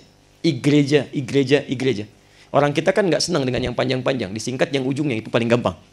Ya, maka muncul istilah gereja, dalam bahasa Arab disebut dengan kanisa, jamaknya kanais. Kanisa. Dikenal dengan, jamaknya disebut dengan kanais. Kapan ibadahnya? Nah, ini yang paling menarik. Ketika mereka datang membangun gereja, orang-orang Muslim penasaran, itu apa? Karena belum pernah tahu. Ya, jadi setiap 2 hari setelah orang Islam ibadah, yang pekanan itu, kita ibadah di hari apa? Jumat yang pekanan. 2 hari setelah itu mereka datang ke gereja. 2 hari setelah Jumat tadi apa? Tuh. Gak ada di Minggu. Yang ada Ahad. Gak kenal Minggu pada saat itu. Kenalnya cuma Ahad. Gak ada Minggu. Ahad kenalnya. Diadopsi dari bahasa Arab semua. Ahad hari pertama, Al-Ahad. Yang kedua Al-Isnin. Diserap jadi hari Senin. Ketiga Al-Thulatha dari Thalathah. Diserap jadi Selasa. Kemudian Al-Arbi'ah dari Rabu. Arba'ah jadi Rabu. Al-Khamis. Hari yang kelima dari Khamsah. Diserap jadi hari Kamis. Bahkan pasar yang ada di Arab, Suk Thulatha, Suk Arbi'ah, Sukul Khamis, di Indonesia ada. Ada pasar Rebo, ada pasar Selasa, ada pasar Senin. Masya Allah, kumpul tuh. Jadi ada asimilasi yang indah pada saat itu, nggak ada masalah. Tiba-tiba datang Portugis ini, kemudian ini yang paling menarik. Ini kisahnya dimulai di sini. Bukan cuma mereka berangkat ke gereja sendirian, tapi mereka memaksa juga penduduk lokal untuk datang ke situ. Ada yang dibujuk dengan roti, ada yang dibujuk dengan makanan yang lain, ada yang budak pembantunya dipaksa datang ke situ. Bertanya kemana? Mereka akan menyembah Tuhannya. Kalau kepercayaan di sini kan lewat perwakilan. Kalau kita meminta kepada Allah langsung, kalau ini pada orang suci. Orang suci pada saat itu dikenal dengan Santa Domingo. Ya, Santa Domingo. Ya, Sturnel ya. Mau kemana? Kita mau ibadah nih. Pada siapa? Santo Domingo. Santo Domingo, Santo Domingo, Santo Domingo. Orang kita nggak senang yang panjang-panjang. Senangnya yang pendek. Santo Domingo kemana? Domingo, Domingo, Domingo, Domingo, Minggu. Nah, ini muncul Minggu. Silakan antum cek. Saya tinggal alhamdulillah diberikan kesempatan tinggal di 5 negara di Arab. Setiap kali beraktivitas dengan teman-teman di sana, cuman orang kita yang senang nyingkat-nyingkat. Kita main olahraga misalnya kan, bisa main bola, Masya Allah. Orang Arab teman-teman kami panggilnya lengkap. Abdurrahman panggil Abdurrahman. Abdurrahman Allah Ta'ala wazzi'ana wazzi'. Oper sini oper, ambil oper. Orang kita beda. Man oper. Li oper gitu kan. Di oper, singkat. Domingo, Minggu. Jadi dia berangkat. Di antara perjuangan ulama kita bagaimana mencegah ini, Syekh Hasim bikin fatwa. Ya, Syekh Muhammad Hashim bin Asy'ari bikin fatwa di kitab Risalah Ahlus Sunnah wal Jamaah dalam referensi yang tadi saya sebutkan. Lihat kalimatnya sebelum MUI memberikan fatwa, ini sudah ada keluar dari beliau. Ya, beliau katakan wa yaqta'u wa qila fil anwari, disebutkan dalam kitab Al-Anwar, mengambil fatwa dari ulama sebelumnya. Wa yaqta'u, dan dicukupkan. Awas hati-hati. Bagi siapa? Saya tuliskan dulu sebentar supaya mudah dipahami. Langsung masuk ke kalimat baris yang kelimanya. Likulli fa'ilin fi'lan, bagi seseorang yang terlihat nampak jelas meniru-niru, mengikuti. Hati-hati. La yasduru illa min kafir, mengerjakan perbuatan yang tidak bersumber dari orang kafir. Likulli fa'ilin fi'lan la yasduru min kafir kasujudi lis-salib, seperti ikut-ikutan menyembah kepada salib. Awas hati-hati. Awin nari, atau ikut-ikutan menyembah kepada api. Awil masyi ilal kanais, atau sekedar ikut-ikutan berjalan menuju gereja. Kanais. Bizananirihi, atau mengenakan perangkat-perangkatnya. Di beliau sudah memberikan fatwa mengenakan atribut-atribut non-muslim saja dihukumi oleh beliau sudah menyerupai itu. Dosanya besar. Dalam rangka apa itu? Bukan cuma ingin mengeluarkan fatwa, supaya salah satunya terbebas dari pengaruh-pengaruh buruk yang dibawa oleh penjajah tadi. Jadi jihadnya bukan cuma bagaimana Indonesia merdeka, tapi bagaimana kemudian nilai Islam itu tidak runtuh dengan nilai ketauhidannya. Paham sampai sini? Jadi kalau sekarang MUI memperkuat misalnya larangan untuk mengucapkan selamat ibadah di agama A. Larangan misalnya untuk ikut-ikutan mengenakan atribut. Dulu sudah ada. Dan itu digempur habis-habisan sekarang. Ada orang-orang yang entah dari mana asalnya, apa kepentingannya, tiba-tiba punya kepentingan untuk menggagalkan nilai-nilai pemikiran ulama-ulama kita. Nah, saya mau sampai ke bagian yang akhir dulu sebagai pengantar. Nanti kan besok kita lebih luas lagi untuk kita tafsirkan. Secara singkat, tidak mungkin berjuang sendirian. Mesti ada wasilah atau perangkat yang memudahkan dakwah ini. Supaya lebih cepat terjamah, lebih dipahami, dan bersinergi dengan orang-orang yang lainnya. Seperti antum sekarang, kalau Nabi kan berdakwahnya dari lisan ke lisan. Kalau zaman sekarang nggak bisa. Bagaimana caranya antum berdakwah, orang Amerika bisa dengar. Orang Arab bisa dengar, orang Cina bisa dengar. Ada media sekarang. Maka zamannya beliau ini sedang musimnya mendirikan persyarikatan, organisasi. Maka kemudian didirikanlah oleh pertama kali Kiai Haji Ahmad Dahlan karena beliau senang aplikasi, mendirikan Muhammadiyah di tanggal 18 November tahun 1912. Ingat, persyarikatannya diberi nama dengan Muhammadiyah dengan dua tujuan tadi.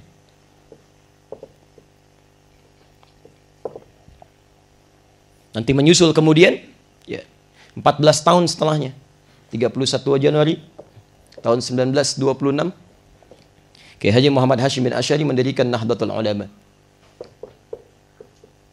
untuk mengimbangi dan melengkapi nilai-nilai turas keulamaan supaya melengkapi apa yang telah didirikan oleh Syekh Ahmad Dahlan. Nah, tapi yang paling menarik nanti kita akan bahas kenapa Kiai Haji Ahmad Dahlan memberi nama persyarikannya dengan Muhammadiyah. Apa makna di balik itu? Dan Kiai Haji Muhammad Hashim bin Asy'ari, apakah setelah itu ada persoalan-persoalan? Antum bayangkan, kalau NU punya persoalan dengan Muhammadiyah, tentu ketika ini didirikan, Syekh Hasim pun akan langsung mendirikan. Tapi ini normal saja, berjalan selama 14 tahun, ini berdakwah, nggak ada masalah. Ketika mendirikan ini pun, ya salah satunya apa? Untuk melengkapi tujuannya, bukan untuk kemudian saling berselisih dan sebagainya. Ini tidak ada persoalan. Nggak ada dulu orang kalau disebutkan, kalau kunut itu NU, kalau nggak kunut Muhammadiyah. Kalau bismillah itu NU. Kalau nggak bismillah itu Muhammadiyah. Misal, ya kalau bacaannya Allahumma ba'id itu Muhammadiyah. Kalau bacaannya wajah itu NU. Nggak ada. Itu biasa saja gitu kan. Karena mereka masing-masing punya tujuan yang sama, punya goal yang sama. Itu yang kita butuhkan sekarang. Saya tugas di Mekah tahun 2010. Begitu tugas di sana, saya tinggal di Mahbasul Jin, sekitar 1,5 kilo dari Al-Masjidil Haram. Itu Masya Allah, ketika kami menerima jemaah haji datang pertama kali, imamnya Syekh Sudes pada saat itu, salat Isya. Begitu beliau imami, kan disirkan bismillahnya itu. Bismillahirrahmanirrahim. Alhamdulillahi Rabbil Alamin. Masya Allah, iki imamnya Muhammadiyah tuh katanya. Masya Allah. Saya senyum, Masya Allah.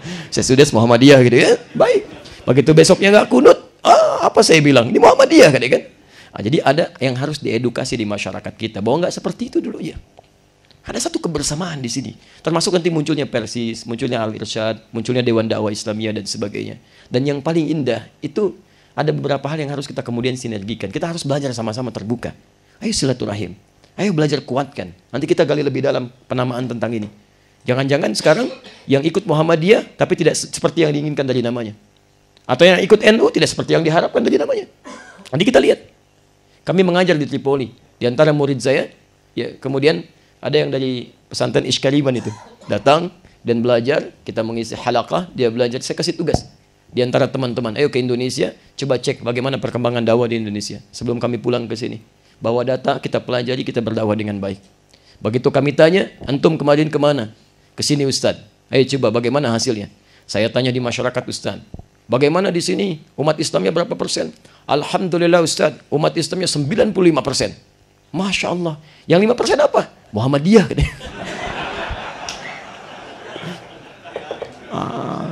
Ini ada yang tidak sampai ke bawah nih. Ada yang tidak diteruskan. Ada yang harus kita perbaiki mulai dari malam ini. Di kemanapun Anda kembali, entah itu ke Jombang, tempat Syekh Hashim bin Asy'ari kemudian mempopulerkan, mengembangkan sampai pesantrennya sampai dengan saat ini, atau entah antum ke Kauman, ke Yogyakarta, atau entah antum ke Bangil, atau entah antum kembali ke Jakarta, ke Tanah Abang, Krukut, dan sekitaran Nusantara atau Indonesia, maka kita merindukan ini. Kita merindukan ini. Tadi saya diminta oleh Ustaz Abdurrahman sampai jam 8. Ini sampai jam berapa ini? Sudah 3 menit lagi. Masih ada waktu? Baik, saya terangkan satu dulu ya. Sisanya nanti insya Allah kita bahas besok. Saya terangkan satu dulu tentang Muhammadiyah. Saya boleh minum sebentar? Alhamdulillah. Bismillah. Bismillahirrahmanirrahim.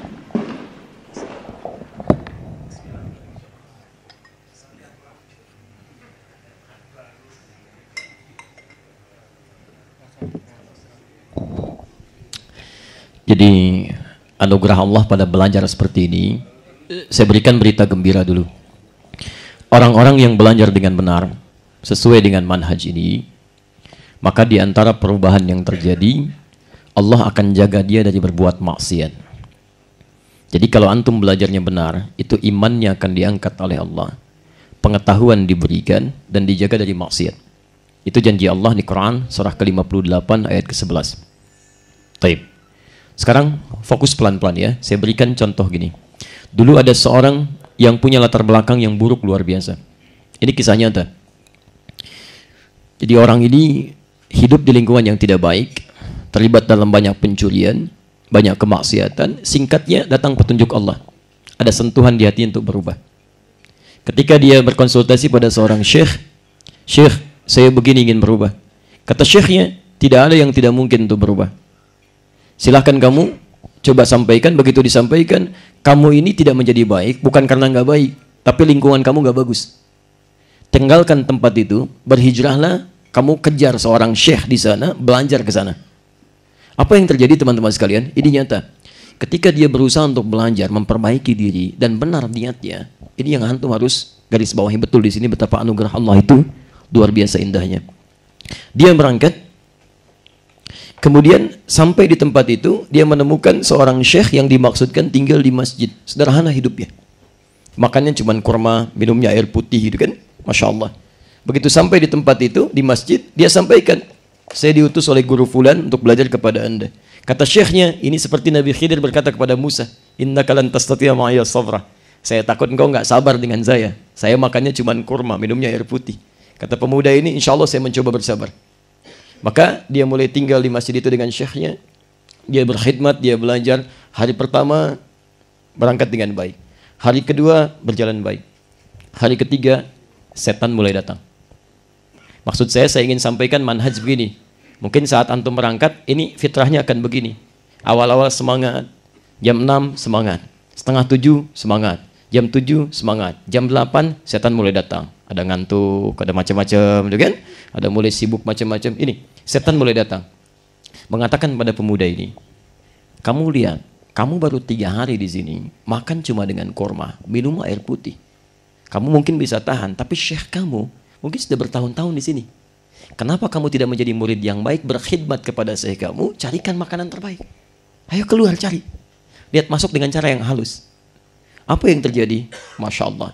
Maka masuklah kepada pemuda ini yang belum kuat keimanan pada dirinya. Berangkat dia, tapi karena dia telah bertekad untuk berjuang, perhatikan bagaimana Allah nanti menjaganya. Dia datang mencari makanan. Begitu lewati masjid sedikit, ada satu rumah di sini, dia naik ke atapnya melihat. Kalau daerah-daerah Arab itu kan rumahnya nggak seperti kita. Kan antum mungkin lebih tahu insya Allah gitu kan. Ada cuma batu bata naik ke atas kan seperti benteng-benteng kelihatan. Apalagi rumah tempo dulu. Tapi begitu naik ke atas terlihat nggak ada makanan. Lewat lagi. Rumah yang kedua sebelum sampai sudah tercium bau makanan. Masya Allah.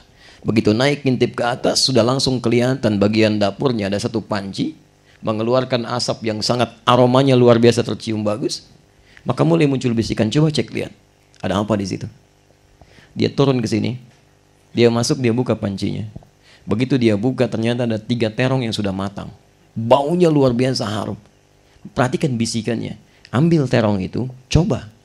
Kalau enak, ambil untuk syekhmu. Syekhmu kan terpandang di sini. Kalau kamu ambil, kalaupun diketahui, katakan syekhmu perlu, pasti akan diberikan dengan gratis.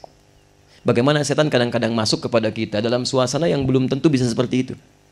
Maka singkatnya, ini nyata, diambillah kemudian secuil terong itu dicoba. Ketika mulai dimasukkan ke dalam mulutnya, ini lihat, karena dia sudah mulai belajar, dia sudah berjuang, maka bimbingan Allah datang kepadanya. Disebut dengan burhan. Burhan itu bimbingan, penjelasan dari Allah untuk memalingkan dari maksiat. Maka ketika dia mulai masukkan, ada bisikan di jiwanya. Jadi di hati kita itu ada dorongan kebaikan disebut dengan jiwa takwa. Ada dorongan keburukan yang berasal dari nafsu. Quran surah ke-12 ayat 53, posisi paling kiri sebelah atas. Innan nafsa la'ammaratun bisu. Keduanya sama. Ini disebutkan 115 kali dalam Al-Quran. Ini disebutkan 115 kali dalam Al-Quran. Ini yang mendorong malaikat. Malaikat disebutkan 88 kali dalam Al-Quran. Ini yang mendorong setan. Setan disebutkan 88 kali dalam Al-Quran. Bentuk tunggalnya 70 kali, bentuk jamaknya 18 kali. Makanya antum kalau dengar segala sesuatu pasti ada 2 dorongan di sini. Silakan antum dengar adzan, Allahu Akbar, Allahu Akbar. Kalau normal, jiwa takwanya akan mengatakan, sudah adzan, cepat siap-siap, cepat siap-siap. Pernah merasa begitu? Nah, ini. Tapi begitu selesai adzan, yang satu mengatakan, tenang akhi, sholat nomor 2, nomor 1 makan dulu. Pernah ada peristiwa itu? Nah, ini. Masya Allah slim. Ah ini nafsunya bekerja, jiwa takwa juga bekerja. Ini bersamaan. Hei, muntahkan itu haram. Maka ketika diingatkan, dia ingat dengan Allah subhanahu wa ta'ala. Dia muntahkan makanan haram itu, dia istighfar kepada Allah, dia percepat. Jadi istighfar itu seketika. Dalilnya di Quran surah ketiga ayat 133, posisi paling kanan sebelah atas. Wasari'u, dan bergegaslah ila maghfirah. Sari'u itu artinya lakukan dengan segera tanpa mikir. Kalau Anda siap-siap dulu, itu bukan sari'u. Namanya sa'ayas'a, is'a. Makanya ketika Anda diminta menunaikan sholat Jumat, Quran surah ke-62 Al-Jumu'ah ayat 9, posisi paling kiri sebelah atas, kalimatnya bukan sara'a, tapi sa'a. Ya ayyuhalladzina amanu, idza nudiya lis-sholati min yaumil jum'ah fas'au, bukan fasari'u. Tapi diartikan sama, bergegas, bersegera. Kalau fas'au, bergegas tapi siap-siap dulu. Misal, Jumat duhurnya jam 12 kurang 15 menit. Antum siap-siapnya dari jam 11. Mandi dulu, berwudu dengan sempurna, pakai pakaian yang bagus, pakai minyak wangi, itu fas'au. Tapi kalau antum pernah berbuat maksiat, salah. Wasari'u, bukan fas'au. Jangan banyak mikir, segera langsung istighfar. Karena kalau Anda berpikir banyak menunda, saya dosa siang, pengen tobat sekalian tahajud malam, banyak menunda, belum tentu hidup sampai malam hari. Asar mungkin meninggal. Makanya ketika dia lakukan itu, dia sadar, dia katakan astagfirullah, dia muntahkan. Nah, kalimat sara' itu kalimat yang diucapkan yang diiringi dengan ekspresi. Jadi ada ekspresi kita yang menghindari itu. Ya, astagfirullah, antum muntahkan. Bukan antum makan astagfirullah. Itu lain. Itu lain ya. Ente keluar dari sini, lihat gambar yang tidak boleh dilihat. Ya, redaksi Qurannya kan untuk laki-laki Quran surah 24 ayat 30. Untuk perempuan ayat 31. Wa qul lil mu'minina yaghuddu min absarihim. Katakan pada pria-pria beriman, jangan lihat yang tidak baik. Ghaddul basar, palingkan. Begitu Anda lihat misalnya gambar yang tidak menarik, palingkan. Astagfirullah. Itu namanya sara'ah. Bukan antum lihat astagfirullah. Astagfirullah, itu ngaco ya. Itu salah dia. Begitu ini dibuang, dia muntahkan, astagfirullah, dia buang. Kemudian dia lari kembali ke masjid. Sekarang perhatikan bagaimana Allah memberikan anugerah. Ketika dia kembali ke masjid menghadap syekhnya, ternyata ditemukan di depan pintu ini sudah ada seorang syekh, seorang sepuh yang duduk, seorang laki-laki. Kemudian di dekat ruang konsultasi, salatul istiftah dari syekhnya, ada seorang perempuan sedang menghadap. Rupanya perempuan ini sedang menghadap kepada syekhnya si fulan tadi untuk menyampaikan bahwa saya baru ditinggal suami saya. Belum punya keturunan, ditinggal suaminya. Cukup cantik juga, sudah habis masa iddahnya, meminta kepada syekhnya untuk dicarikan calon pendamping. Tolong carikan pendamping untuk saya sudah kehilangan masa iddah, sudah selesai, saya takut terkena fitnah. Masya Allah.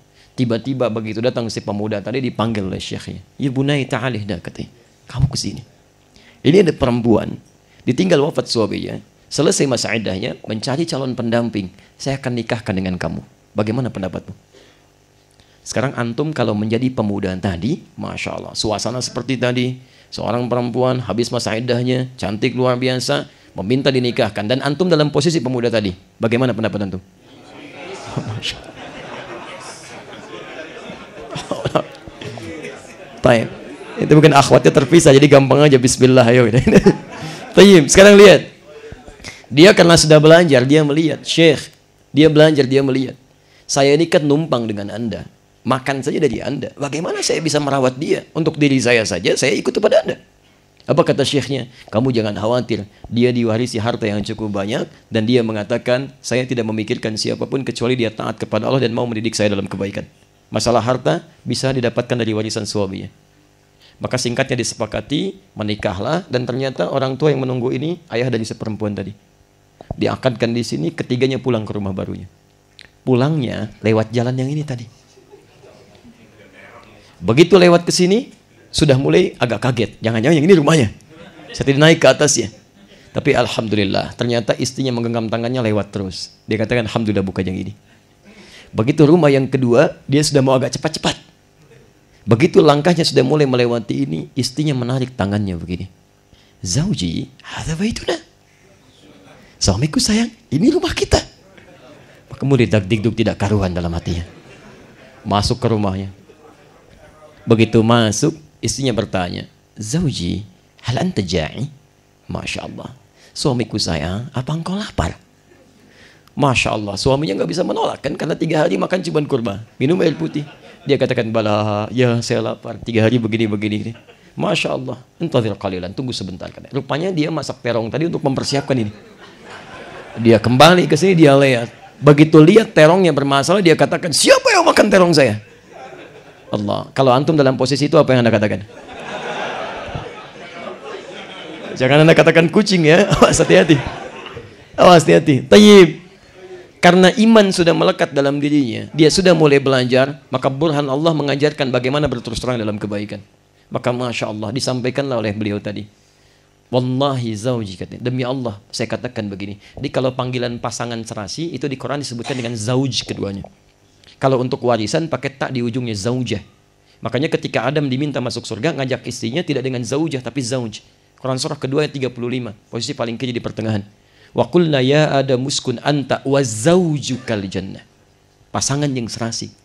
Maka suaminya berkata, ya zauji, istriku sayang, kejadiannya tadi begini, sampai saya makan terong secuil itu saya muntahkan karena Allah Subhanahu wa taala. Dan saya kembali ke sini dan menikah dengan kamu. Perhatikan bagaimana jawab istrinya. Saya katakan kalau semua perempuan bisa seperti ini, damai urusan dunia. Apa kata istrinya? Wallahi, demi Allah, secuil terong yang kau muntahkan karena Allah, karena haramnya itu, Allah gantikan dengan semua terongnya, panci tempat terongnya, rumah pemilik terongnya, plus pemilik terongnya. Masya Allah.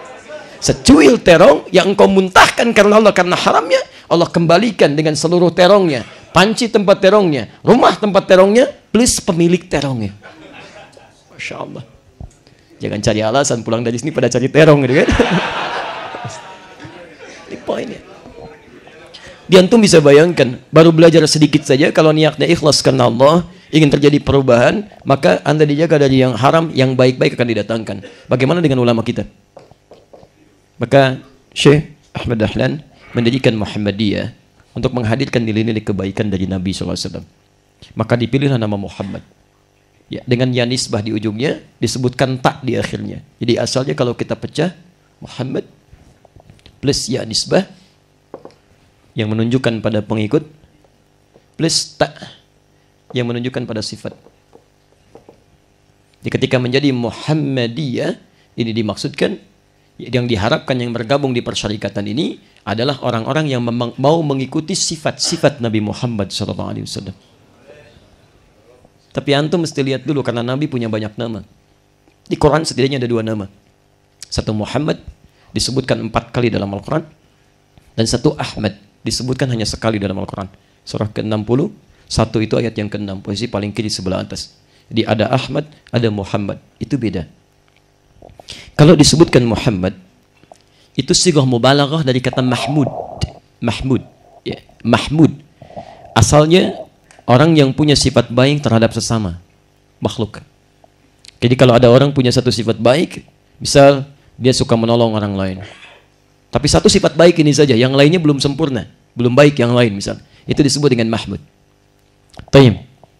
Kalau kemudian sifat baik itu sudah mulai bertambah banyak, maka berubah jenis kalimatnya dalam bentuk sighah mubalaghah, jadi Muhammad. Misal ada orang baik, suka tolong orang, sabar juga, penyayang juga, jujur juga, maka berubah kalimatnya dari Mahmud menjadi Muhammad. Nabi Muhammad SAW kenapa disebut dengan Muhammad? Masya Allah, jangankan pada manusia, hewan masih difikirkan. Ketika ada yang mau menyembelih hewan, Nabi keluarkan kalimat di hadis riwayat Ibnu Majah itu, nomor hadis 3221 dari sahabat Jabir bin Abdullah. Bukan cuma disembelih, tapi Nabi minta tolong jatuhkan dulu dengan lembut, dan tajamkan pisaunya, dan bacakan kalimat Bismillahi Allahu Akbar untuk menjadikan hewan itu halal dalam pandangan Allah Subhanahu wa Ta'ala. Jadi ingat ya, ada beberapa sembelihan yang harus diperhatikan, ada sunnah-sunnahnya. Nabi katakan, ayo, idza zabahtum fa ahsinul dzibhah wa idza qataltum fa ahsinul qitlah. Kalau antum mau nyembeli, maka coba baguskan sembelihan itu, tajamkan pisaunya. Itu pun tidak dilakukan di depan hewan. Hewannya dijauhkan supaya dia tidak terganggu bagian psikologi hewannya. Dia tidak mikirkan itu. Biarkan dia dengan ketenangan dunianya, antum tajamkan pisaunya. Diingat bukan Idul Adha, kambingnya di depan antum tajamkan pisaunya. Siap-siap ya, siap-siap. Itu nggak boleh, itu zalim pada hewan. Itu zalim. Jadi antum bayangkan, pada hewan saja masih baik, apalagi pada manusia. Pada tumbuhan, dalam jihad misalnya, itu kan jihad itu suasana perang. Dalam perang itu nggak ada yang lembut. Makanya ketika turun surah At-Taubah berbicara tentang peperangan, Al-Bara'ah, itu nggak dimulai dengan Bismillah. Langsung Bara'ah, langsung. Ya, nggak ada Bismillahnya. Karena Bismillah itu menunjukkan sayang. Bismillahirrahmanirrahim. Allah punya sifat Rahman, sifat Rahim, punya sifat sayang. Sedangkan dalam perang nggak ada sayang, nggak ada kelembutan. Gak ada orang nembak dengan kasih sayang. Bismillah, izin nembak ya, dor. Sakit nggak? Nggak ada begitu. Tembaknya tembak gitu kan. Tapi dalam suasana seperti itu, kita punya aturan yang nggak ada di agama manapun. Kata Nabi, dalam suasana perang apapun, nggak boleh sakiti anak-anak, nggak boleh sakiti orang sepuh, dan tidak boleh sakiti perempuan, dan tidak boleh, lihat, merusak tumbuhan. Nggak boleh rusak tumbuhan. Makanya kemarin tuh syiar, Masya Allah, ketika orang-orang berangkat ke Jakarta, rumput gak diinjak, makan-makan dan sebagainya tuh disapukan, dibersihkan dan sebagainya. Itulah Islam. Banyak keindahan di situ. Itulah Muhammad SAW. Nabi Musa itu ketika akan, perhatikan bagaimana perbedaan Nabi Muhammad dengan Nabi Musa dimuliakan dalam Al-Quran. Dua-duanya Nabi, tapi tingkat kemuliaannya itu bisa berbeda. Nabi Musa alaihissalam sebelum datang ke Firaun, itu sudah memohon kepada Allah. Karena tahu bahwa Fir'aun punya kata-kata yang sangat sarkas plus kejam. Kejam luar biasa. Bukan cuma biasa nyembelih orang sebelum dia tumbuh menjadi dewasa, atau membiarkan perempuan hidup. Quran surah kedua ayat 49, posisi paling kiri sebelah atas. Yudzabbihuna abna'akum wa yastahyuna nisa'akum. Tidak. Tapi kalimatnya pun kadang sangat tidak menyenangkan. Lihat rambut antum itu, rambutnya sudah nggak bagus tuh. Bukan nyuruh nyukur, tolong pisahkan kepala dari badannya. Itu Fir'aun tuh. Makanya ketika beliau mau berangkat, beliau bermohon kepada Allah supaya kata-kata Fir'aun tidak menyinggung Nabi Musa. Sebab kalau sudah tersinggung pada hatinya kemudian berdoa kepada Allah, ya Allah ini makhluk menyebalkan sekali, wafatkan saat ini. Dikabulkan. Tapi tidak ada hikmah dakwah bagi kita di kemudian hari. Maka berdoalah beliau kepada Allah memohon, Rabbi shrahli sadri wa yassirli amri wahlul 'uqdatan min lisani yafqahu. Perhatikan, dikabulkan oleh Allah. Rabbi shrahli sadri, ya Allah mohon lapangkan luaskan hatiku. Sehingga ketika menerima lemparan-lemparan kata-kata, jiwa ini bisa lapang. Risalah dakwah berlanjut. Masya Allah. Wa yassirli amri, mudahkan urusanku dengan izinmu ya Allah. Itu Nabi Musa. Nabi Muhammad SAW sebelum minta turun ayat. Nabi Musa minta dulu, Rabbi shrahli sadri, dikabulkan. Nabi Muhammad sebelum minta turun ayat. Alam nashrah laka sadrak. Musa Rabbi shrahli sadri, Nabi Muhammad alam nashrah laka sadrak. Lihat, bentuknya fi'il mudhari, mudharinya menggunakan lam, menunjuk pada nafi yang diberikan sebelum diminta. Bukankah kami sudah lapangkan jiwamu sebelum engkau minta? Nabi Musa minta, wa yassirli amri, mudahkan urusanku. Nabi Muhammad turun ayat sebelum minta, wa nuyassiruka lil yusra. Makanya bedanya, Nabi Musa sebelum menghadap Fir'aun dilempar dengan kata-kata minta doa, Nabi Muhammad dilempar dengan batu oleh masyarakat Taif, tetap tidak membalas. Batu sudah terkena darah kepalanya sampai ke lututnya. Zaid bin Thabit sudah tidak bisa menjadi benteng lagi, beristirahat di bawah naungan pohon sampai turun dua malaikat penjaga gunung Taif mengatakan, ya Muhammad, mud yadaka ila sama, angkat tanganmu ke langit. Ya Rasulullah, mohonkan kepada Allah supaya kami diperkenankan mengangkat dua bukit ini, menghimpun mereka yang tidak sopan kepadamu. Apa jawab Nabi? Lah, jangan lakukan. Fa innahum qaumun la ya'lamun. Mereka cuma belum tahu saja. Saya bermohon kepada Allah Subhanahu wa taala agar nanti kelak akan ada orang-orang Taif yang bisa beriman kepada Allah dan Rasulnya. Kalau tidak saat ini, pada generasi yang akan datang. Kemudian bermohon kepada Allah Subhanahu wa taala, Ilahi, Rabbi, ila man takilluni, a ila ba'idin yu'limuni, am ila qaribin yu'dhini. Ya Allah, kepada siapa lagi engkau akan antarkan risalah dakwah ini? Kepada siapa lagi engkau titipkan saya? Apakah kepada masa yang masih jauh yang akan menyakiti saya? Atau yang dekat yang akan menzalimi saya? Saya ikhlas ya Allah, sepanjang engkau ridha kepada saya dan tidak marah dengan saya. Muhammad SAW. Di akhir masa hidupnya, Masya Allah. Saya bicara tadi tentang kurban. Antum tahu siapa yang difikirkan dalam kurbannya? Yang disebutkan pertama kali, Masya Allah. Disebutkan riwayat Jabir bin Abdullah. Kata beliau, Ra'aitu Rasulullah SAW. Saya sering melihat Rasulullah SAW. Hina yadhbah. Ketika setiap akan menyembelih, itu menyiapkan 100 ekor sembelihannya. Kemudian apa yang dilakukan? Aqbal al-qiblah, menghadapkan hewannya ke kiblat. Lalu mengatakan, perhatikan kalimatnya, Allahumma, ya Allah, hadza min Muhammad. Tolong terima kurban ini dari Muhammad. Wa ali Muhammad, dan dari keluarga besar Muhammad. Wa umat Muhammad, dan dari umatnya Muhammad yang mungkin selama hidupnya belum bisa berkurban. Antum belum pernah dilihat oleh Nabi. Gak bisa kurban sampai dengan kiamat, difikirkan oleh Nabi. Itu yang disebut dengan Muhammad. Bahkan di akhir hidupnya, itu banyak hadis terkumpul. Ketika Fudail, anaknya Abbas, membawa air wudhu terakhir Nabi. Kemudian di pangkuan Sayyidah Aisyah, setelah beliau berwudhu. Apakah yang disebut Aisyah? Yang disebut putrinya Fatimah? Yang disebut kemudian menantunya Ali bin Abi Thalib? Kada, la. Bal nahnu ya ikhwah, kita. Ummati, ummati, ummati. Ummati. Sampai ketika malaikat memberi kabar gembira. Masya Allah. Ya Muhammad, ya Rasulullah. Anda diberikan kabar gembira bahwa 74 rasa sakit itu dalam sakaratul maut akan dicabut dari Anda. Diringankan luar biasa ringannya. Karena Nabi SAW dijamin surga dan sebagainya. Keindahan dicabut itu ringan. Tapi ketika mendengar hal seperti itu, beliau membayangkan umatnya. Berarti ada suasana sakaratul maut yang tidak mudah. Apa yang disampaikan oleh beliau?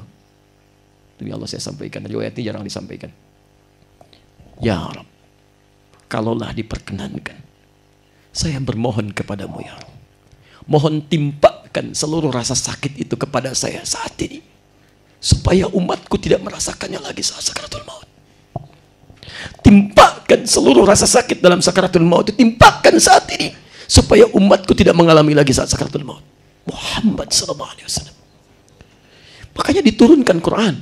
Surah ke-9 itu. At-Taubah di ayat 128 sampai ayat terakhirnya. Untuk menunjukkan betapa perhatiannya seorang Muhammad SAW pada umatnya. Laqad ja'akum rasulun min anfusikum azizun 'alaihi ma anittum.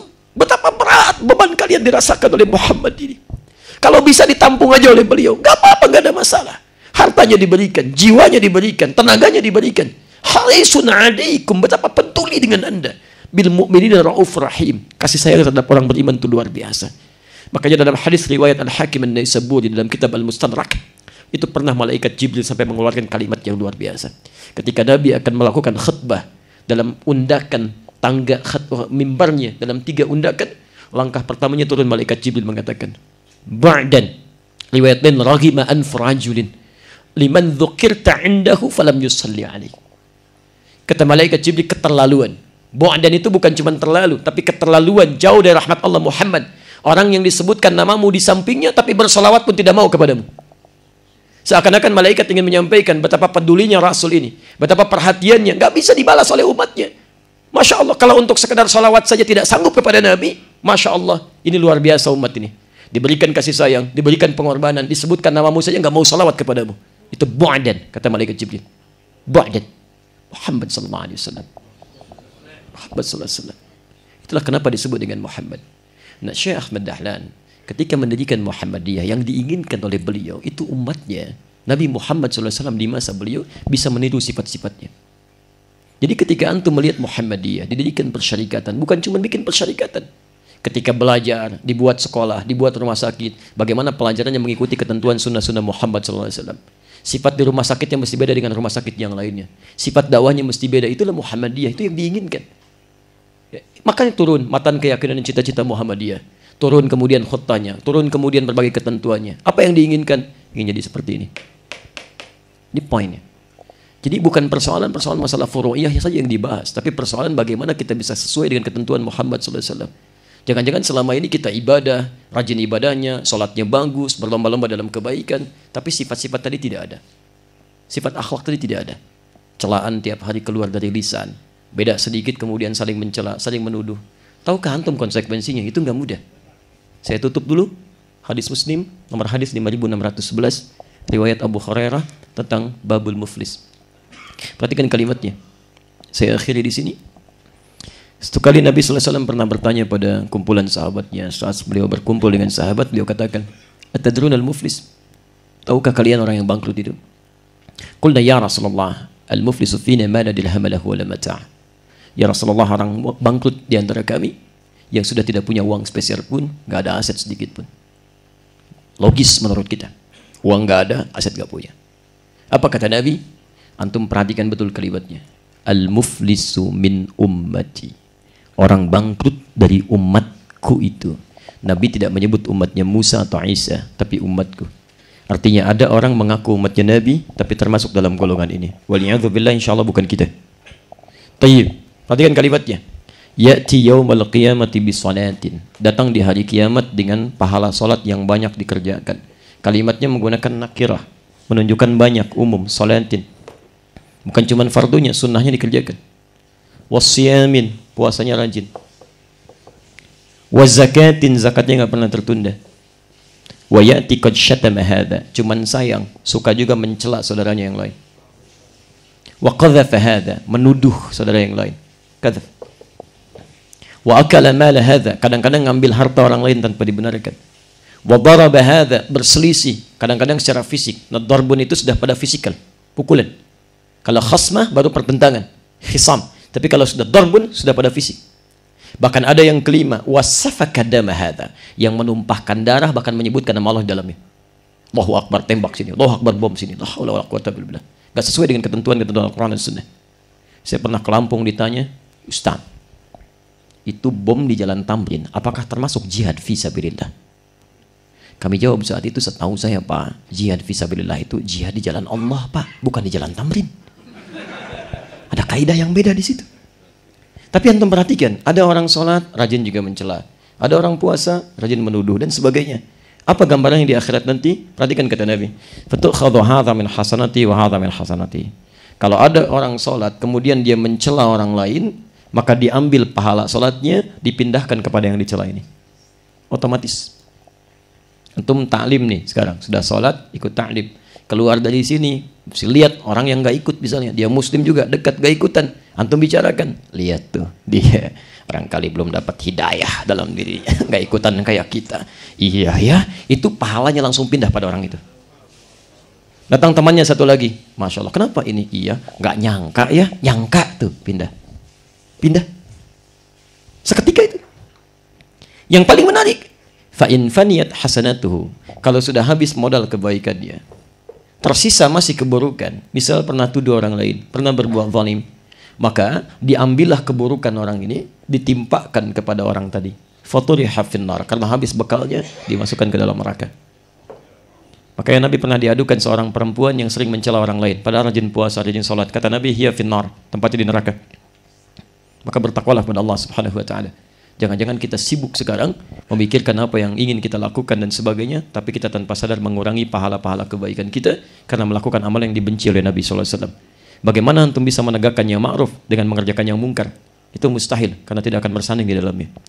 Karena itu saya akhiri dalam perjumpaan kita di malam ini dengan menyimpulkan bahwa pertama, kedua ulama kita, baik Syekh Muhammad Hashim bin Asy'ari ataupun Syekh Muhammad Darwis atau Haji Ahmad Dahlan, kita sepakati keduanya bersaudara, belajar dari ulama-ulama kita sebelumnya, dan yang paling indah, pertama, keduanya belajar bukan sekadar ingin tahu, tapi ingin memahami apa yang dipelajari. Kedua, mereka pelajari sesuai dengan ketentuan-ketentuan sumber asalnya. Ketiga, mereka bertekad dengan pelajaran itu untuk mengajarkan kembali pada kaumnya. Dan yang paling indah, pengajaran itu dilakukan dengan saling bersinergi pada kebaikan, berkumpul dengan yang lainnya, sehingga mewujudkan keindahan yang sekarang bisa kita nikmati bersama, yang disebut dengan Indonesia itu. Makanya di dalam pembukaan Undang-Undang Dasar 1945 yang disebutkan itu nama jelas, tidak ada tafsiran yang lain. Atas berkat rahmat Allah Subhanahu wa taala. Antum mau tafsirkan apa Allah di situ? Gak ada yang lain. Karena semua diasalkan dari keikhlasan ulama-ulama kita dalam berjuang dengan segala bekal-bekal yang telah mereka siapkan dari awalnya. Selanjutnya, saya berhenti pada bahasan bahwa para ulama kita ketika mereka ingin menyampaikan segala hal, maka mereka berusaha untuk mencari wasilah yang sesuai.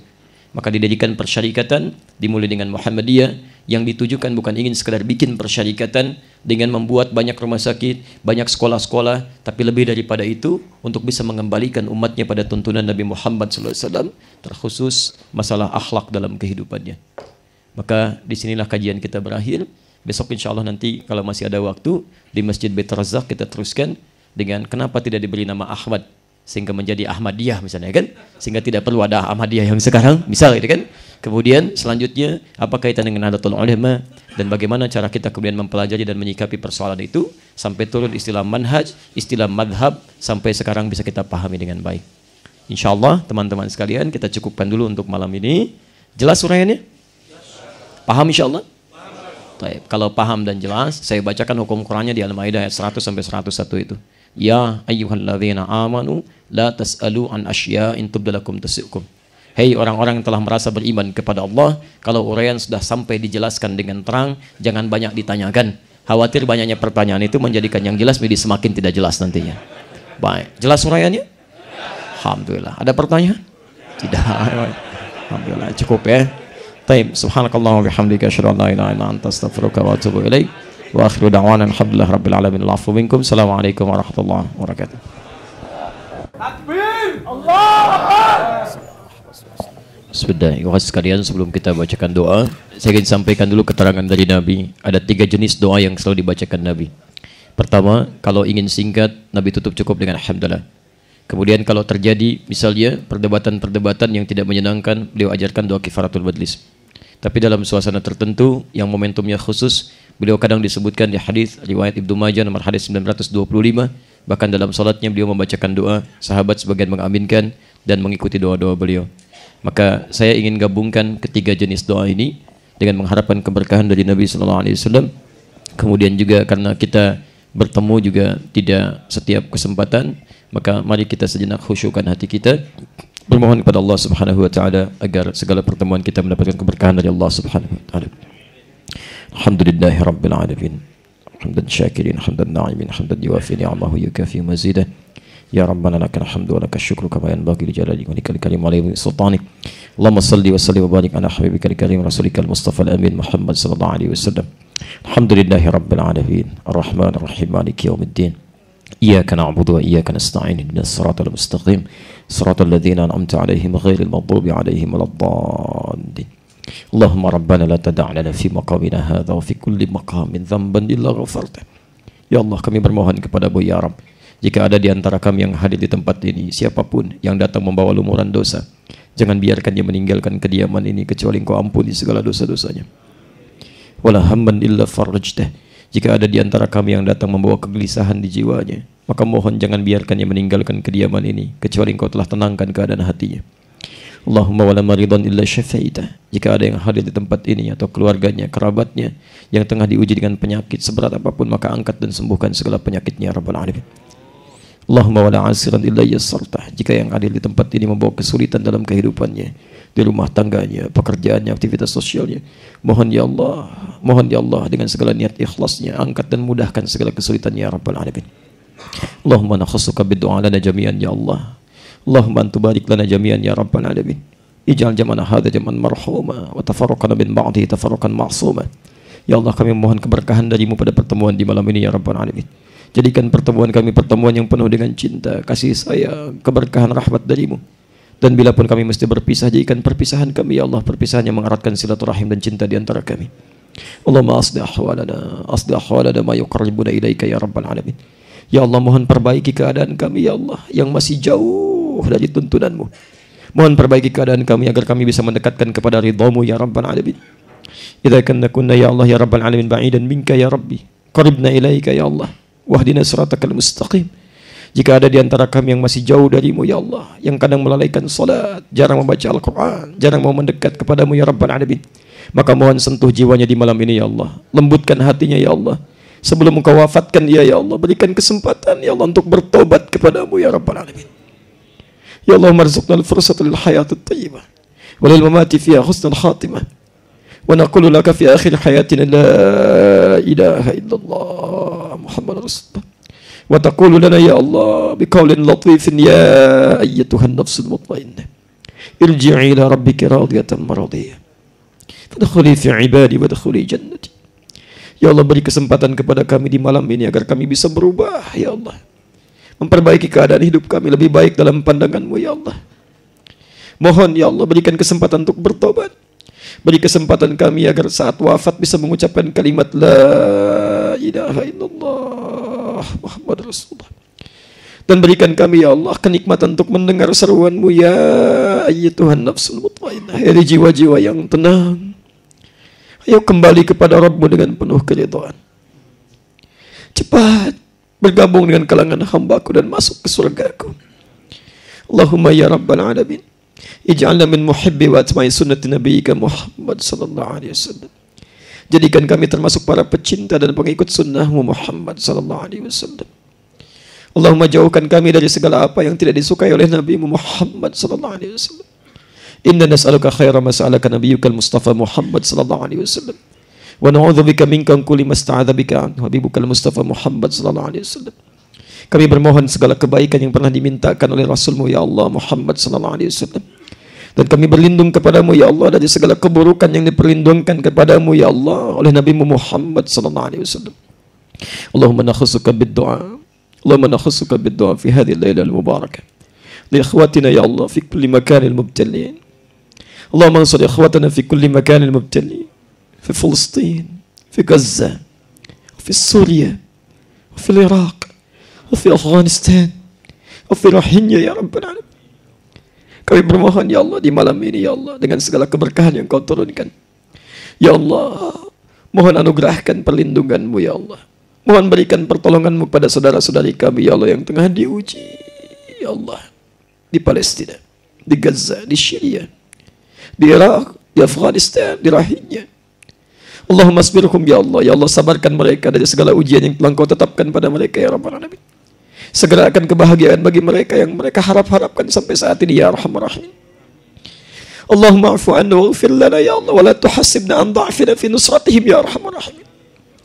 Dan mohon ringankan hisab kami ya Allah. Ampuni dosa kami yang belum bisa membantu mereka dalam kebaikan ya Arhamar Rahimin. Mohon ringankan hisab kami yang belum bisa memohon mereka ya Allah, membantu mereka, merespon pertolongan mereka ya Arhamar Rahimin. Ampuni kami ya Allah. Ampuni kami ya Rabbal Alamin. Allahumma ya Rahman ya Rahim. Allahumma arhamna ya Rabb. La tuhasibna an da'fina fi nasratil aqsa, fi ad-difa'i anil aqsa. Ya Allah, ampuni kami ya Allah. Ringankan hisab kami karena ketidakmampuan kami menjaga al-aqsa, menjaga tempat yang Kau sucikan ya Rabb. Ampuni kami ya Rahmanir Rahim yang selama ini masih sibuk berselisih dengan saudara-saudari kami. Lisan kami yang penuh dengan celah. Mata kami yang sering melihat maksiat. Tangan kami yang sering keliru dalam bersikap. Langkah kaki kami yang sering melangkah pada apa yang tidak Engkau ridai ya Rahman. Allahumma ighfir lana ya Al-Ghafur. Allahumma ighfir lana ya Al-Ghaffar. Allahumma ighfir lana ya Al-Ghafir. Allahumma arhamna ya Rahmanir Rahim al-qail ya ibadiyalladzina asrafu ala anfusihim la taqnatu min rahmatillah wa nas'aluka al-ana rahmataka ya rabbal alamin. Allahumma rahmatak. Allahumma rahmatak ya Rahim. Allahumma rahmatak ya Rahman. Allahumma ghufranak ya Al-Ghafur ya rabbal alamin. Rabbana atina fid dunya hasanah fil akhirati hasanah wa qina adzabannar. Ya Allah, anugerahkan segala kebaikan di dunia ini yang mampu kami dapatkan, dan kebahagiaan di akhirat yang mampu kami raih ya Rabbal Alamin, dan jauhkan kami dari segala apapun yang dapat mengundang murka dan neraka-Mu. Laqad da'unaka kama amartana fa'ajib du'ana kama wa'adtana. Ya Allah, kami telah datang belajar bermohon kepadamu dengan penuh keikhlasan insyaallah, seperti apa yang telah Engkau perintahkan. Maka mohon kabulkan doa-doa kami seperti apa yang telah Engkau janjikan ya Rabb. La tudayya' dumu'ana ya Rabbal Alamin. Mohon jangan sia-siakan air mata kami ya Allah, permohonan kami ya Rahman. Jika dengan semua ini belum Engkau kabulkan, juga mohon tunjukkan kepada kami ya Rabb, dengan cara apa lagi kami mesti bermohon kepadamu. Allahumma bifadlika subhana rabbika rabbil izzati amma yasifun. Wassalamun alal mursalin. Alhamdulillahi rabbil alamin. Subhanakallahumma bihamdika asyhadu an la ilaha illa anta astaghfiruka wa atubu ilaik. Wa akhiru da'wana alhamdulillahi rabbil alamin. Assalamu alaikum warahmatullahi wabarakatuh.